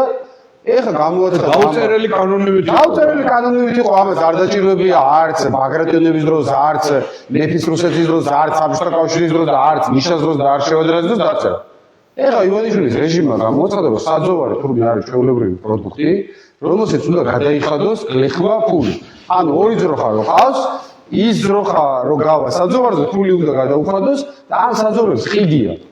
კერძო კომპანიებზე ჯერჯერობით ამან რა თქმა უნდა მთელი საქართველო არ მოიცვა, მაგრამ არც ერთ და ორ გამონაკლისი არ საუბრობთ. ნუ რამოდენიმე ათეული ნამდვილად არის და შეიძლება უკვე ასეულებსაც გადაცა, რომ თავიდან დაიწყეს კარგი საძოვრების გაყიდვა. კარგი საძოვარი არის, სადაც სხვა არ იწევს, იმიტომ რომ იმას ძირითადად არა ადგილობრივები, არამედ ასე ვთქვათ, კერძო მფლობელები და ისინი ადვილად იხდიან ფულს, რომ იყიდეს აქ ასე ვთქვათ ჩვენი ქართული ოცნების რეჟიმის წარმომადგენელი, ეგეთი ასე ვთქვათ, კარგი ბიზნესი, კარგი როგორ კორუფციული გაგებით, კარგი არ არსებობს და რატო? არანაირი ხარჯი არ აქვს. საერთოდ გარდა იმისა, რომ ხაღალზე გააფორმებო, რომ შენ გაქვს ამდენი და ამდენი ჰექტარი საძოვარი რომელიღაც რაიონში, მერე დებ ხელშეკრულებას რომელიღაცა მეცხვარისგან, რომელიც იხდის ფულს. საერთოდ შენი ხარჯი არის ნულის ტოლი. შემოღობაც არ გჭირდება არაფერს. მაგრამ ეხლა მანდა ჭამაში მოდისო და ამ ჩვენმა კოცმა ჩინოვნიკებმა იფიქრეს, რომ ეს კაი მეცხვარეების საძოვრები ხო გაქვს.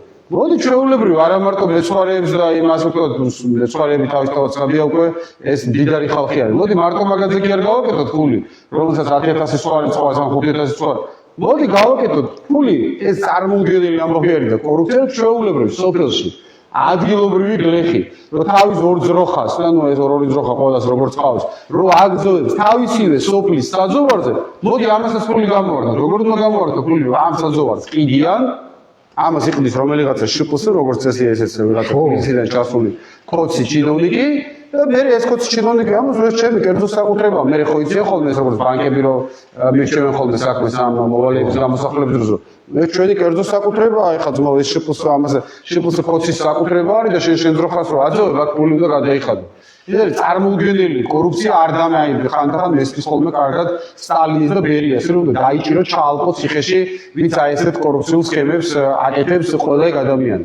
გამოსავალი აქედან არის სწორედ ის რასაც ამბობდა ჩვენ გვინდა რომ ეს ამის იდეის პრეზენტაციას გავაკეთოთ და გამოპროექტის სახეც მივცეთ რომ რა თქმა უნდა საძოვარი უნდა იყოს არა სახელმწიფოსი არამედ უნდა იყოს სწორედ თვითმმართველობის საკუთრება და ამაშიც ბატონო ვაჟას ვეთანხმები რომ თვითმმართველობაც უნდა იყოს სოფლის დონეზე რა თქმა უნდა იმიტომ რომ საძოვარი არის სოფლის აი ისტორიულად და ბუნებრივად ასე არის და კანონი უნდა მოერგოს რაც ბუნებრივი რეალობა არის იმას არა ბუნება ვერ გადაეწყობა ხა კანონის მოთხოვნებზე არ არსებობს ესეთი რა ქვია სამტრედის რაიონის თვითმმართველობა ან სიღნაღის რაიონის თვითმმართველობა სოფელი არის ისტორიული ბუნებრივი ერთეული და უნდა დამაგრდეს იქ რომ ის არის იმ სოფლის საკუთრება ის საძოვარი და სხვა შორის ბატონო ვაჟამ სწორად ახსენა მე ასე ვთქვათ კითხვა რომ იურისტი არ არისო მაგრამ მომდევნო სასამართლოებზე მოუწია უკვე და იურიდიული კვალიფიკაცია შეიძინა აი ელექტრონული აუქციონების თემა ეს არის წარმოუდგენელი თაღლითობა რომლის გამოც აი მე რომ ვიყო მაგალითად პროკურორი ნამდვილად 1 5 6 7 მინუტს ჩავაგდებდი ციხეში ეგრევე დასაჭერები არის ეგრევე დასაჭერები ასაკეთებენ ახლა რა სქემას რომ ვითომ არის პრივატიზაცია რომ ტარდება სოფლის ვითომ კანონში წერია ეს კეთილშობილი დებულება რომ ჯერ უნდა გამოცხადდეს დახურული აუქციონი რომ აგერ იმ სოფელი ქვემოჭალა თუ რა სოფელი თქვენ ჩამოთვალეთ არა აქვს მნიშვნელობა ნებისმიერ სოფელში ერთ კანონი მოკლედ ჯერ სოფლის მოსახლეობას უნდა კითხო რომ თქვენ ხო არ გინდათ შემოძვირფასებდეს და თუ არავის არ უნდა სოფელში მე უნდა გაიყიდოს გარეშე პირზე. ო, ეხლა როგორ ხდება პრაქტიკაში?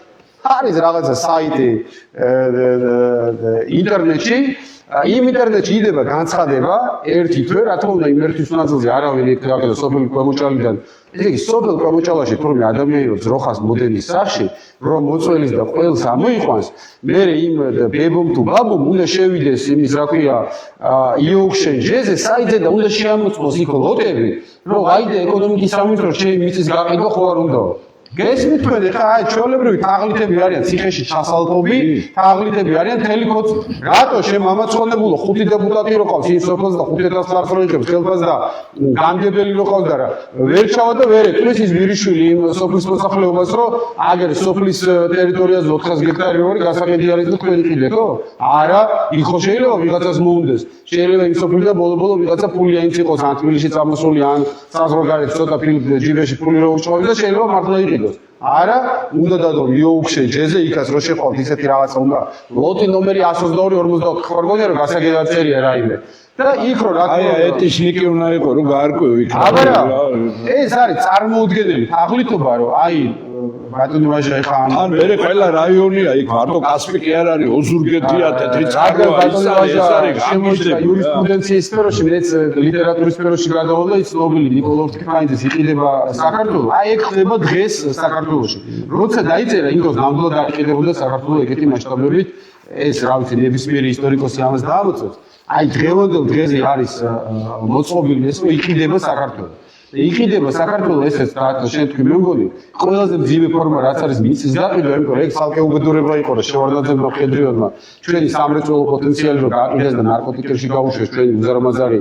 მეტალურგიული კომბინატები ეგ ეკონომიკურად იყო ქვეყნისთვის დიდი დარტყმა მაგრამ ახლა რაც ხდება ეს ეკონომიკური დარტყმა კი არა ეს არის ყველაზე საშინელი დარტყმა როდესაც ხდება უკვე მიწის გაყიდვა და მიწაზე უცხოტომელების ჩამოსახლება და ამაზე არ ვიცი ეხლა რასაც თქვენ ამბობთ კი ეკლესიასაც მედიასაც ოპოზიციასაც კარგი არის კიდე რომ ეხლა ვიღაცა ხანდახან კი ის რა ქვია ხაზარაძე რო ლაპარაკობს არაბულ სოფლებზე სიმწრით კი მეცინება, მაგრამ შეიძლება ეგეც კარგია, რომ აი ხაზარაძეც კი რო ლაპარაკობს, იმიტომ რომ 5 წლის წინ და 10 წლის წინ მე რო საუბრობდი და ბატონი ვაჟა რო საუბრობდა, რაც გვეძახდნენ ჩვენ ეგეთი ჰომოფობები არიანო, ქსენოფობები არიანო და აღძეული იყო ამის ლაპარაკი ტელევიზიით და ეგება დღეს ამ ხალხმაც კი თუ დაიწყო ამაზე საუბარი, ეგება ეგეც გამოფხიზლების ნიშანი იყოს და მეც მოუწოდებდი ხარ ზოგადად არის ესეთი გამოდათმობი რაცერიო ის ბერიო ჩვენ ეკლესია არც ერზე მაღლა არ უნდა დავაყენოთ არც ერზე დაბლა რაც ხდება მთავრობაში ის ხდება ეკლესია რაც ხდება ჩვენ საზოგადოებაში ის ხდება ეკლესიაშიც და იქაც არის ავის არის კარგი და თქვენაც ახსენეთ ნამდვილად მე უპეიობს მივესალმები ერთადერთი თუ არა ერთ-ერთი ძალიან იშვიათი გამონაკლისი არის მთავრობის დონეზე ვინც ბედავდა ყველა დროში სათქმელის გამოცხადებას მაგრამ მარტო ალბათ მასაც არ შეუძლია გეორგი პავლოვი ახსენეთ არშინებიაშვილის ერთიდან როდიდან ეროვნული ხელისუფლების დროიდან მარტო კაცი იყო ამ სიმართლის თქმაში და იმედი მაქვს რომ სხვაებიც უნდა შეუერთდნენ მართლაც ნადგურდება ეს საქართველო და რა ვიცი მარტო პარტიების საქმეც არ არის ეს და მარტო არც თქვენი გაერთიანების საქმე და ეკლესიას დიდი ძალა აქვს უბრალოდ ის უწმინდესობას დიდი ძალა აქვს უბრალოდ და შეიძლება ჩემ ნათქვამს და თქვენ ნათქვამს და ბატონი მაჟას ნათქვამს ხელისუფლებამ ფეხებზე დაიკიდოს და მისი უწმინდესობის ნათქვამს ფეხებზე ვერ დაიკიდოს და ამისი მოწმე ჩვენ ყოფილი ვართ როდესაც ბევრჯერ რაღაცა იყიდებოდა და ბევრი რაღაცა მავნებლობა ამ ქვეყანაში ხდებოდა და ეკლესიის პოზიციას ყველაზე მეტად მოდი პირდაპირ ვთქვა კიდე ერთი რაღაცაც რა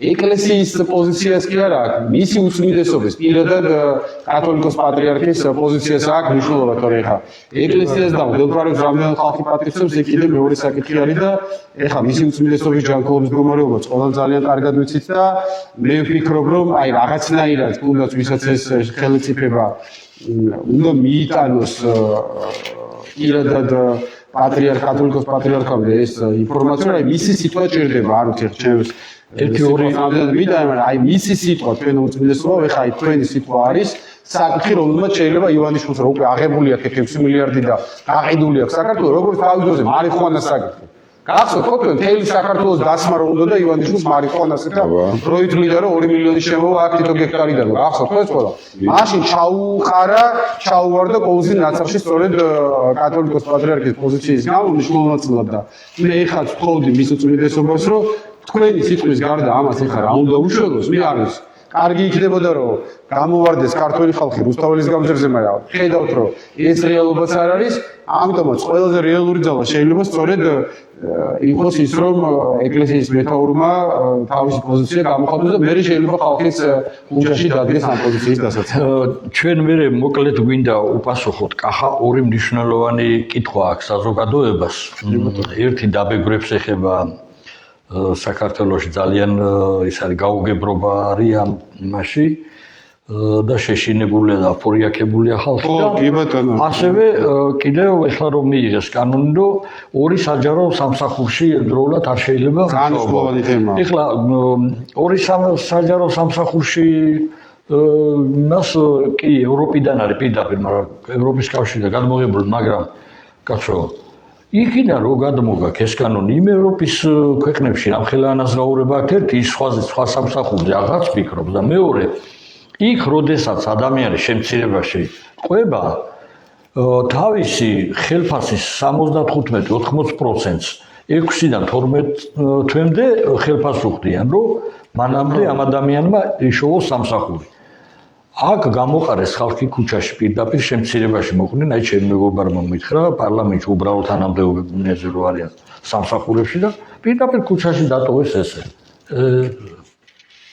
ეგეც შეიძლება კი ბატონო ეხა მე აი კონკრეტულად მომდის ბევრი თანამშრომელი თბილისის მერიიდან სხვადასხვა სახელმწიფო სტრუქტურებიდან წერს რომ აი ბავშვად ერთ კონკრეტულ ბიჭზე ვიტყვი ახალგაზრდა ოჯახია ყავს სოლშვილი მე ორი შვილი ყავს და მე არც ვიცოდი ეხა ვიცნობ ეს ბიჭი როგორ არის ვიცოდი მაგრამ აი არც ვიცოდი რომ ეხა მითხრა რომ 1000 ლარამდე ხელფასი აქვს ხელზე რასაც იღებს რა თქმა უნდა 1000 ლარით ეხა 4 სრულიად ოჯახს ვერ არჩენდა საჯარო სამსახურის მერე ხან გლოვოში მუშაობ ხან ნიკორაში იქ არის ცვლებით სამსახური იცით რომ შეიძლება რომ გაძლევს იმის საშუალებას რომ წარმოიდგინე ეხა ოფიციალურ სამსახურს რომ მორჩებდი რომ მე ამის ეხა კიდე გლოვოზე და ნიკორაში და ოჯახს ვარჩენდი ეს მამა ცხოვრებული და ესე იგი ამ ადამიანს უგზალავენ ამ მეორე სამ. ამასაც რა უგზავნა ეხლა უარეს დღეს ჩაწვდები. ესეთი რაღაცა მე შენ ვერ არჩენ. შენ მართლა ვითომ ხელმოქმედო და სინამდვილეში ქვეყნის ამოგვდებო. შენ ესე იგი შეფერდი ამ ხალხს ასკარხანას ერთი არ გაგიკეთებია. ვერ არჩენ ის ბიჭი სიცოცხლეს რის ყავს, ღამეს ათენებს, ეხავს და ვის რას არჩევს? თავის მინისტრებმა 16000 გაიხადეს. ხო, ამ დროს ესე იგი ვიცით ჩვენ რომ როგორი უთანასწორობა არის, რომ ჩვენი მინისტრები მართლაც არის რომ იღებენ სახელმწიფო ბიუჯეტიდან ანაზღაურებას თითქმის ისე როგორც ეს არის ევროპული ბიუჯეტი. და ამ დროს ამ ადამიანს ეხლა როდესაც ეს ევროპული კანონი შემოგაქრო 2-3 მსახურს ვერ შეუთავსებ. მანახე მაშინ 1000 ლარი არის დაახლოებით 300 евро. მანახეთ ევროპის ქვეყანაში 300 ევროს თვეში რო იღებს კი არა. დღეში რო იღებს 300 ევროს შეიძლება ეგეთის მოძებნა გაგიჭირდეთ ეგეთი ჩინოვნიკის და იგივე არის ეხლა რატო კიდე ქონების გადასახადი რო თქვი შენ.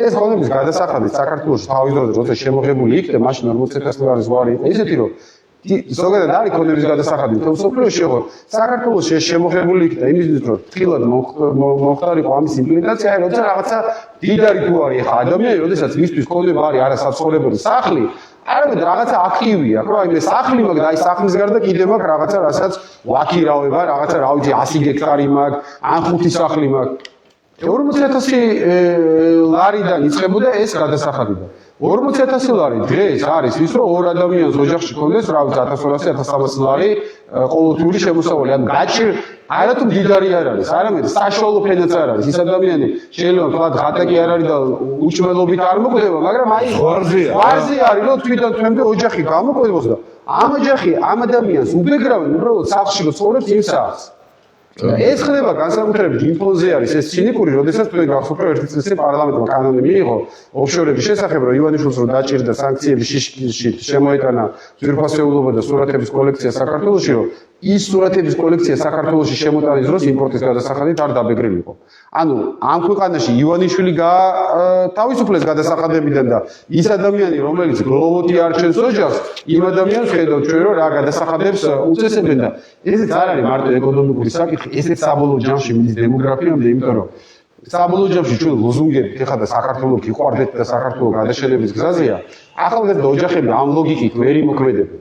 როდესაც ეხლა ორი მცირეწლოვანი ბავშვი ხნავის და მამას საჭმელს თხოვენ, იმ მამისთვის მაინც ის ბავშვი უფრო წინ დგას და თუ საქართველოში ეკონომიკური პირობები იქნა ასეთი, რომ აქ ცხოვრებას ადამიანს რატო გარბის ეხლა საბერძნეთში რო ლაპარაკობენ ხალხი, იმიტომ რომ საბერძნეთში მართლაც იმ არც თუ ძალიან ღირსეულ თანამდებობაზე რომ უფრო მეც სამსახურს იღებ, ვიდრე საქართველოში პროფესიული უმაღლესი დიპლომი რო გაქვს და კვალიფიციური ბუნებრივი კანონია, ვერც ერთი მთავრობა მაგას მარტო ლოზუნგებით და ვერც პატრიარქი და ვერც ეკლესია და ვერც პროპაგანდა ვერ შეაკავებს.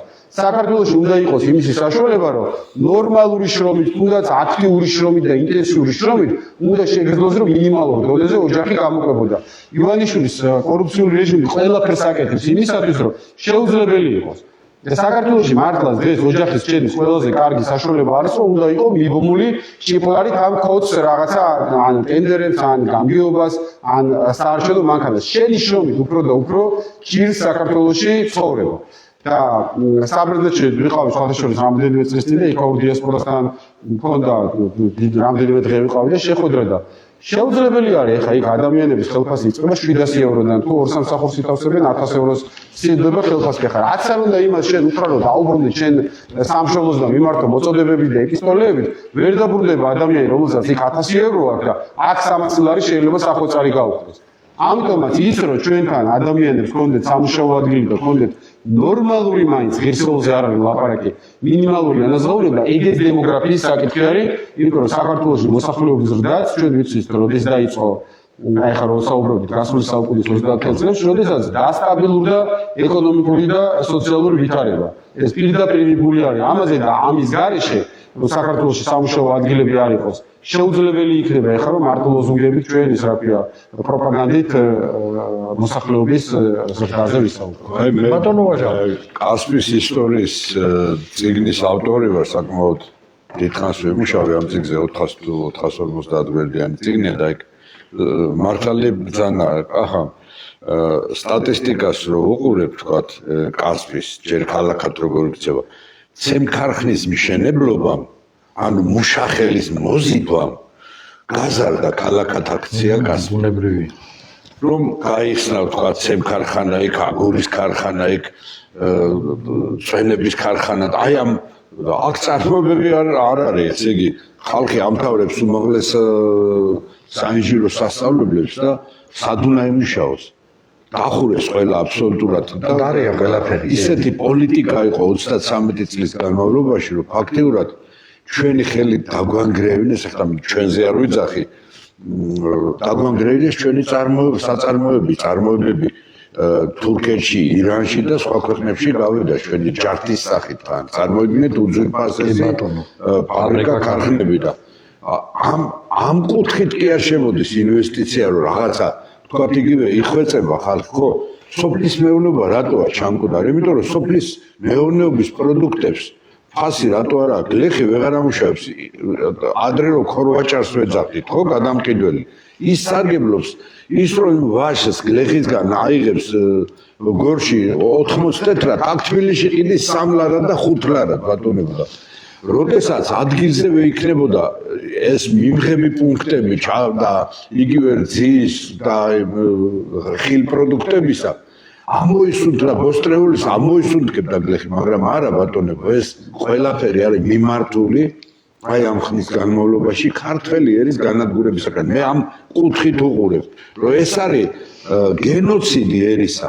ეს არ არის მაინც და მაინც აუცილებელი რომ გამოიყვანო და ავტომატით დახვრიტო ხალხი თვითონ ეს არაბული სოფლები ბატონო ვაჟა, რომლებიც აშენდა. ეს იყო როგორც ჩანს ერთგვარი მოშინჯვა ჯერ სოფლები ააშენეს და ეხლა მადა მოუვიდა და ახლა უკვე ხალხი წინააღმდეგობას არ უწევს და ახლა ქალაქი არ მინდა ეხლა ისა რაღაცა ჩემი თავის შექება დავიწყო, მაგრამ სამართლებრივ ბრძოლას ამ კუთხით ჩემს გარდა საქართველოში არავინ არ ეწევა. არა ვიცი კი ძალიან ბევრი. კი, აი ყველაფერი გავწირე, რო იტყვია, გადავდე ყველაფერი, ხა არ მინდა წუწუნი და ის ამ იმაზე წავედი სოფელში 9 წელია ვცხოვრობ, არა? ჩემ მშობლიურ სოფელში და აქედანაც უნდა წავიდე ისე და ფაქტიურად არა, ყოველ აი იგივე წეროვანი. ხო. არაბები არიან წეროვანში ნატახტარი და იქ, ხო? ცნობილი ტელევიზიაც გააშკელა ერთმა გოგონამ ახალგაზრდა ადამიანმა. ვინ არიან ჩართული ამ იმაში? ხო, ისევ ის პარლამენტის წევრები, კაცო. ოცნების პარლამენტის წევრები არიან ჩართული. ამ მთელ კორუფციულ სქემაში. როგიგვი საიდან როგორ შემოდიან ქართველ ადამიანს მოქალაქეობის მიღება უჭირს, თქვა რუსეთში იქნება, იმაში იქნება, ერეიდრელ ქართველებს მოქალაქეობას არ აძლევენ. და ვიღაცა არაბი ჩამო ალთოვერკი ვიღაცა, ხო? 3 დღეში მიიღო მოქალაქეობა. რანაირად, კაცო? რანაირად ისწავლა საქართველოს ისტორია, ქართული ენის გრამატიკა და ეს ყველაფერი, ხო? ანუ აქვე უკვე კორუფცია. კორუფცია სად მივყევათ? იუსტიციის სახლებთან, იუსტიციის სამინისტროსთან და ასეთ გარემოში მე გავახანი ვიღაცა ახალი მინისტრი დაინიშნება და აღმოჩნდება რომ თურმე ამის მინისტრს სახში ქონია 5 მილიონი დოლარი. თურმე. ხო, თურმე და არ იცოდნენ, ეს როგორ გაჩნდა. იმის არ იყოს ახლა ერთ-ერთი თქვის დაიჭირეს გუბერნატორის მოადგილეო მიწის კატეგორიის შეცვლაში 400,000 თუ რაღაცას იღებდა. ის ხო მარტო ვერ აიღებდა ხო ამ იმაში. მინისტრის იმას რა ქვია გუბერნატორის მოადგილეს თუ ხარდაჭერა არ ექნებოდა ეკონომიკის სამინისტროდან, რომელიც სტატუსს უცვლის ყველაფერს და ქონების მართვის ეროვნული სააგენტოდან, სადაც ისევ ის ბანდა, ბენდუკიძის დროინდელი ბანდა თავმოყრილი. სულ ყველა რომელსაც ლობს უკეთებს დღევანდელი პარლამენტის წევრები, ქარელის მაჟორიტარები და სხვები ეს ჩვეულებრივი ის არის სქემა, რომ ამ მარტო აქ კი არ არის ახლა ჩვენ თქვით მარტო წალისი და ის, ხო? თეთრი წყარო. მე ახლა არ წამომიღია ეს მონაცემები. თეთრი წყარო საუკეთესო ადგილები აი მას ფიჩნას რო ეძახიან თეთრი წყაროს ნაძვნას. ხო, არაბულმა კომპანიამ ჩაიგდო უცბად ხელში ჩალის ფასად. ოზურგეთში ქარელი და რომ მოვდივართ გზის ნაპირზე მთელი საუკეთესო ისენი.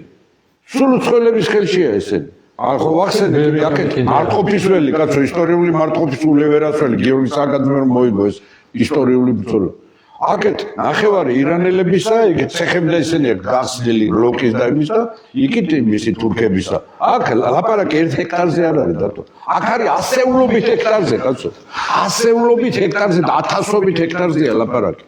აი რომელსაც აი პირდაპირ წავაწყდი მე და პირდაპირ გადაცემებშიც ვაჩვენეთ და სურათები მაქვს, კაცო, დაბეჭდილი მარტო ამ სურათებმა გამყიდა ფერადი ისინი. ესე იგი, რა სასახლეები, რა ფეშენებლური, თავისი გარაჟები და ამით და ემით. შენ ამას როგორ მოშლი, კაცო? წარმოიდგინეთ რა ხდება, იცით? ახლა ხალხ მაგალითს ვიტყვი, აბადი ხა. გუბერსკის ციხის გარშემო ტერიტორია, აი ქედამდე. ირანელებისა, ქართული სკოლის აშენება და ძველი სკოლა დაინგრა და აშენება არ მისცა უფლება, ეს ჩემი ტერიტორიაა. გესმით თქვენ ხალხო? თბილისი დედაქალაქი, აგერ არის გუბერსკის ციხე, ომაბიძე. აქედა წავიდეთ კოჯორისკენ, წავკის ისე სულ უცხოელებისა გარშემო ვართ ალყაში. შვიდობის ალყა გვაქვს შემორტყმული მტრებისგან. მოკლედ ისტორიული მტრებისგან. ეხლა ეს არის რეალობა და მე როგორც მწერალმა, როგორც პოეტმა, როგორ შეიძლება ამაზე არაფერი ვთქვა, კაცო? ახლა პოეზია ვახსენე და მინდა ვთქვა, რომ პარასკევს 4 საათზე საქართველოს ტექნიკურ უნივერსიტეტში ადმინისტრაციულ კორპუსში ბიბლიოთეკის დარბაზში გპ-ის ტექნიკური უნივერსიტეტის ბიბლიოთეკის დარბაზში 4 საათზე გაიმართება ჩემი პოეზიის საღამო ახალი წიგნი გამოვიდა 7 ნოემბერს დიახ 70 წლის ხლები და ჩემი წიგნი გამოვიდა ბაზილიკები პატარა რჩეული არავის არ გამოუწია ჩემი ახლობლები მომეხმარნენ ეხლა მე არც ხოცი ვარ არც ინაცი არც გრანტს მაძლევენ არც პრემიას ეხლა ამათ ანიკით უნდა იყო ალაგეთ რომ ჩვენ ერთი რამე მინდა და ბოლოსკენ წავიდეთ და ლესაც წავიკითხავ კი აუცილებლად გამოსავალი კახა როდესაც ვფიქრობ თავიდანვე ჩვენ როდესაც შევქმნით ეს ქართველთა გაერთიანება ეს ხო არ არის პარტია ეს არის ჩვეულებრივად გვინდა ქართველი ხალხის გაერთიანება ჯანსაღი ქართველი ხალხის აი ვისაც სამშობლოს მომავალი აწუხებს და გულის ტკივა და აი ამ ყველაფერს რო ხედავს როგორ იყიდება იმის სამშობლო ხო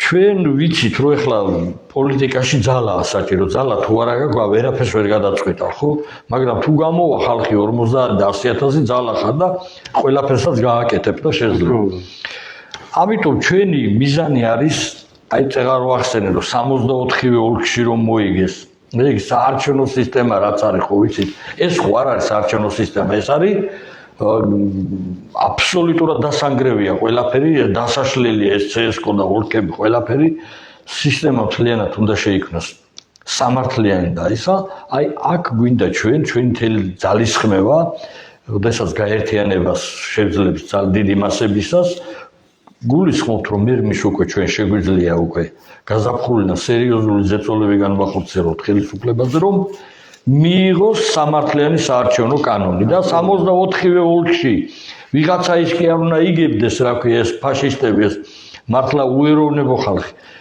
უნდა იგებდნენ ხალხის რჩეული წარმომადგენლები და მაშინ ამ ქვეყანას ეშველება ეს არის ჩვენი უმთავრესი მიზანი ეს გზა გაიარა სხვათა შორის ზვიად გამსახურდია მიცით თქვენ კარგად რა თქმა უნდა აბსოლუტურად გეთანხმებით და მე ვფიქრობ რომ რაც უნდა გაკეთდეს ალბათ ერთ-ერთი მთავარი არის მაინც ეროვნული ძალების კონსოლიდაცია. ეხლა ამას რომ ამბობ ხოლმე მე მეუბნებიან ვინ არის ეროვნული ძალების ჩამოყრება. მე ვიცი რომ ეს რთულია. რთული რო არ იყოს აქამდე მეტყვა გავაკეთებ. ვინ არის ხალხი ხო არის ჩვეულებრივ კარგი ქართველი. მე რომ მიცდია მაგალითად აი რამოდენიმე პოლიტიკურ პარტიას არ მინდა ეხლა ეთერში მაგრამ ეთერს ჯეტყვის და ნუ პრინციპში არც აქვს მნიშვნელობა კონკრეტულად რომელ პოლიტიკურ ძალებზე არის საუბარი. ბიჭო, ისეთი თედმაღლობით იტყვია რომ არა გაერთიანება და რაღაცა გეგდება რეიტინგი კონდეთ ეს რა ქვია 52% და მე არ ვიცი საქართველოში ესე იგი ცხვირის ასე გაბზოება რომ რაღაცა 1% გაქვს ზოგს 0.5% აქვს და ამბიციები აქვს განსახურდია რომელიც იყო 80% ქონდა რეიტინგი კოალიციაში იქნა ივანიშვილს რეიტინგი შეიძლება არ ქონდა მაგდენი, მაგრამ 8 მილიარდი ქონდა კოალიცია შექმნა და ყველა ხელისუფლება შეიცვალა საქართველოში კოალიციებით და დღესაც ვფიქრობ რომ აუცილებელი არის არა მარტო პოლიტიკური ძალების გეთანხმები რა თქმა უნდა, მაგრამ ვინც კი არის და ბევრი რო არის ასეთი ადამიანი რომ ასე ლაპარაკობს, თუ ვერ მოხერხდა ამ ადამიანების რაღაც ასე ვთქვათ მოძრაობაში და სტრუქტურაში ურთიერთდაკავშირება ну, ის ცუდი ადამიანები და კორუმპირებულები ისი უკეთესად ახერხებენ ყოველთვის ორგანიზებას, იმიტომ რომ ფინანსური мотиваცია ისეთი არის, რომ სტრუქტურა სწრაფად ეწყობა და მე ვფიქრობ, რომ რაღაცნაირად უნდა მოხერხდეს, რომ რასაც ჩვენი ხო საუბრობთ და მე დარწმუნებული ვარ, რომ ამ მოსაზრებას ბევრი იზი არის, მაგრამ ეს დარჩება ორთქლის გამოშვებად, თუ ეს ადამიანები ერთი მიმართულებით, ერთ ნაკაჩში და ერთ მოძრაობაში არ იქნა მოქცეული. აი ესე ვიტყვი ზოგადად და დანარჩენი მე ფალიდები ხო დავამატებ მე ახლა ბატონი კახას ამ სიტყვებმა მე ისტორიული პერიპეტია გამახსენა. როდესაც გიორგი სააკაძე ამზადებს მარტყოფის აჯანყებას 1925 წლის 7 აპრილის ძველი სტილით 25 მარტის ქართველ ფეოდალთა ინტერესები მიუხედავად იმისა, რომ ერთმანეთს ვერ იტანდნენ, დაემთხვა ერთმანეთს, იმიტომ რომ ამ დროს შაჰაბას შემოაქვს ირანული კანონმდებლობა, დღევანდელი ტერმინებით რო ვთქვათ, ირანული სამოქალაქო სამართალი მიწაზე. ანუ ფეოდალი მიწას კი ვერ ფლობს.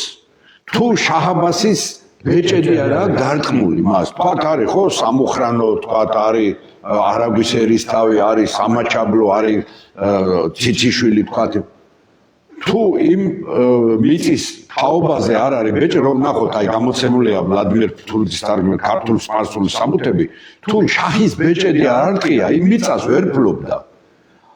ანუ ეჭვის ქვეშ და კითხვის ნიშნის ქვეშ დადგა ეს მიწა და დღესაც იგივეა. დღესაც მიწას ეხება, ქართულ მიწას ეხება და იქნება ყველა პოლიტიკური ძალა, მე არაფერი არ მინდა, არც პოლიტიკური თანამდებობა, არც პარლამენტი, არც წინდადი ვაცხადებ, არავის არ ეგონოს, რომ ეხლა ამიტომ ვამბობ, რომ ან მინისტრობა მინდა, ან პარლამენტი. მე ვარ პოეტი და ვარ მეცნიერი და მე მინდა ჩემი საქართველოს სიკეთე და იქნება რადგანაც აი ეს ტკივნეული საკითხი უკვე ქართულ მიწაწყალს ეხება, ჩვენი ქვეყნის მომავალს ეხება, ჩვენი ქართველობის ყოფნა არ ყოფნას და ერის არსებობას ეხება, იქნებ გაერთიანდეს ყველა პოლიტიკური ძალა.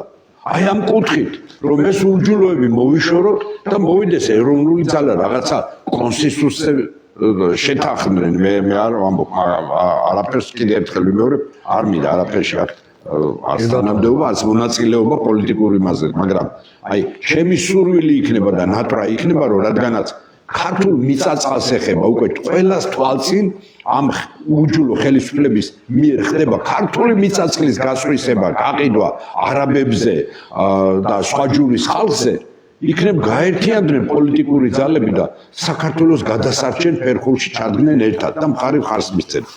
მე დავასრულებ ერთი ლექსით, კიდე ერთხელ ვაცხადებ, რომ 7 ნოემბერს 4 საათზე საქართველოს ტექნიკური უნივერსიტეტის ბიბლიოთეკის დიდ დარბაზში გაიმართება ჩემი პოეზიის საღამო და ახალი წიგნის პრეზენტაცია ბაზილიკები და აი ზუსტად ამ ლექსს ავიკითხავ ბაზილიკები.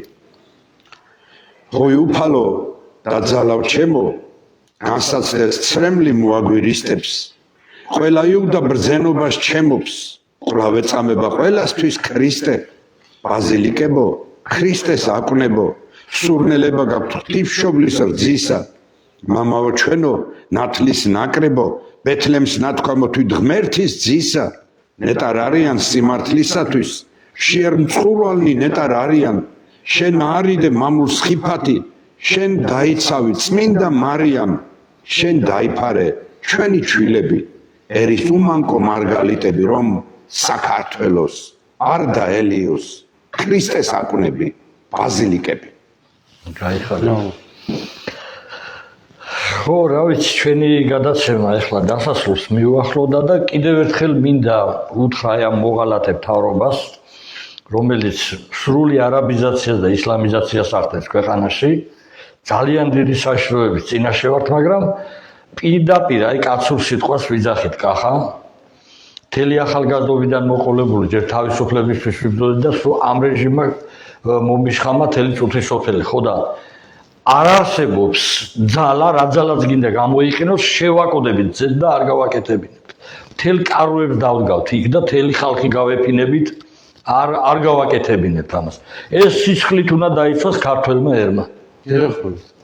აბსოლუტურად გეთანხმებით და ხელისუფლებაც უნდა გავაფრთხილოთ ამ შესახებ, რომ აი ახლა რო იხსენებდა იმ 17 საუკუნის მოვლენებს ბადრი ვაჟა, იქ დიდხანს გრძელდებოდა მე გიორგი სააკაძის შემდეგ სხვა რეჟიმი დამყარდა, დაიწყო ეგ და ბოლო როგორ გადაწყდა ეს საკითხი ბახტიორის აჯანყების დროს, რომ ფიზიკურად ამოწყვეტეს ის, რაც მანამდე ნახევარი საუკუნის მანძილზე ხდებოდა ხელოვნურიდან. არ უნდა მივიდეს აქამდე ხარ, რა თქმა უნდა, 17 საუკუნე არ არის, მაგრამ როდესაც ხდება ასეთი რაღაცის თავსმოხვევა ძალმომრეობით, რომელიც პრინციპულად მიუღებელი არის მოსახლეობის უმრავლესობისთვის, ჩვენ ხედავთ ახლა გერმანიაში რა ხდება, საფრანგეთში რა ხდება, რომ ეს მუდმივი ინგლისში მუდმივი დანაშაულობები, მუდმივი შეტაკებები და ის კიდე ევროპა არის, აქ შეიძლება ამას კიდე უფრო ტრაგიკული ფორმები მიიღოს ამდა, მათ შორის ხელისუფლებისთვისაც. ეხლა ეს ქართული ხალხი ესეთი ხალხი ვარ, ჩვენ არა ვართ სამწუხაროდ ევროპელები იმგაგებით, რომ რაღაცა არ მოგვეწონება და ხმა ამოვიდა, არა ვართ ასე. ჩვენ უნდა დაგვიგროვდეს და ბოლოში თუ ამოხეთქოს, იმისთანაც ამოხეთქოს, რომ შეიძლება მართლაც ფეხბურთში გაიგდოს ეს ხელისუფლება ძალიან ტრაგიკული ფორმებითაც. ამიტომაც ეს რო არ მოხდეს, მე დავეთანხმებოდი ისე, რომ კარგი იქნება თუ მათ შორის საპატრიარქო ამოიღებს ხმას, იმიტომ რომ მშვიდობიანად მეტი ის კი არა რომ პატრიოტებს ვინმე ამ ხელისუფლებაში ეკლესიას, მაგაზე მეტი ურჯულო ამ ქვეყანას არ ყოლია, მაგრამ უბრალოდ ანგარიშუწევენ. უბრალოდ იციან რომ საპატრიარქოს დაზახულზე შეიძლება მართლა გამოვიდეს 1 მილიონი კაცი ქუჩაში და ასე გადაწყდეს ეს საკითხი ჯობია, ვიდრე დაათორო ამბობს კი ბატონო, გეთანხმები რა თქმა უნდა. მოკლედ რა ვიცი, აბა ღმერთი იყო ჩვენი მფარველი ამ ბრძოლაში და ყველა ქართველს გამოეღვიძოს დროულად, სწრაფად მოხდეს, უფრო ნაკლები სისხლი იქნება, რა თქმა უნდა. მე ვიტყოდი იმას, რომ სამშაბათს ხვალ ასევე გავა 19 საათზე გიგლაგობეჩია იქნება ეთერში, 4 შაბათს დემურ გიორგელიძეს ექნება ანალიტიკა 19 საათზე და 20-ზე საჯარო ლექცია. პარასკევს იქნება შალვა მაღრაძე 19 საათზე, შაბათს იქნება ქალბატონი თინა თოფურია და ასე შემდეგ სტუდია იმუშავებს, ახალგაზრდებს გვინდა დაუთმოთ ერთი დღე, მაგრამ ვეძებთ კანდიდატურებს. ხო და რა ვიცი, აი ვართ ერის სამსახურში, ვიწყებთ სტარტი ავიღეთ. ყოველთვის დიდი სიამოვნებით მოგიწვევთ ბატონო ვაჟა, ბატონო კახა. დიდი მადლობა დღევანდელი საუბრისთვის, კვალიფიციური საუბრისთვის და აი ეს ბატონო ვაჟა თქვენ გაქვთ ძალიან ბევრი ინფორმაცია მიწევს და იქნებ ჩამოვწეროთ ეს ყველაფერი და ეს ფოტოებიც გადავამრავლოთ და ეს ამხელა ესენია კაცო, ისე რომ დამაგხომე. გამოვიტანოთ ერთხელ რაღაცა სტენდები გავაკეთოთ ქალაქში და უნდა ვაჩვენოთ თელერს, გადაღებებსაც გავაკეთებთ და სასამართლოზე ვაჩვენებ პირდაპირ სათავშორის ბოლოს. რომ აი ამას აშენებენ მეთქი და გაკითხო სამართლოს. ამათ ეგონა თუ ეს ის იყო ზღაპარი, აი ეს დავიარეთ და ის საკმაოდ დიდი და მაგრამ ხო, მაგრამ აი რეალობა ეს არის კაცო, უნდა დავანახოთ ჩვენ როგორ მაგრამ მართალი თქვი, სანამ ჩვენ სახთან არ დაიჩოქებს ის აკლემი უბედურების და მანამდე გონია რომ იცი რა, იქ რო ხდება ჯუგანში მე რა, იქ ბაზალეთზე ხდება მე რა, ქვემოჭალას მე რა, მაგრამ ეს უკვე მასობრივი ხასიათი. გაგიყიდეს მთელი ქვეყანა და არსად არაფერს მასობრივი ხასიათი, წეროვანში ნახეთ რა ხდება კაცო. წეროვანი, ბოროვანი წაიღეს არაბები. თბილისიდან 30 კილომეტრში. მოკლედ, მადლობთ ყურადღებისთვის. ღმერთი იყოს ჩვენი სამშობლოს მფარველი. მადლობა.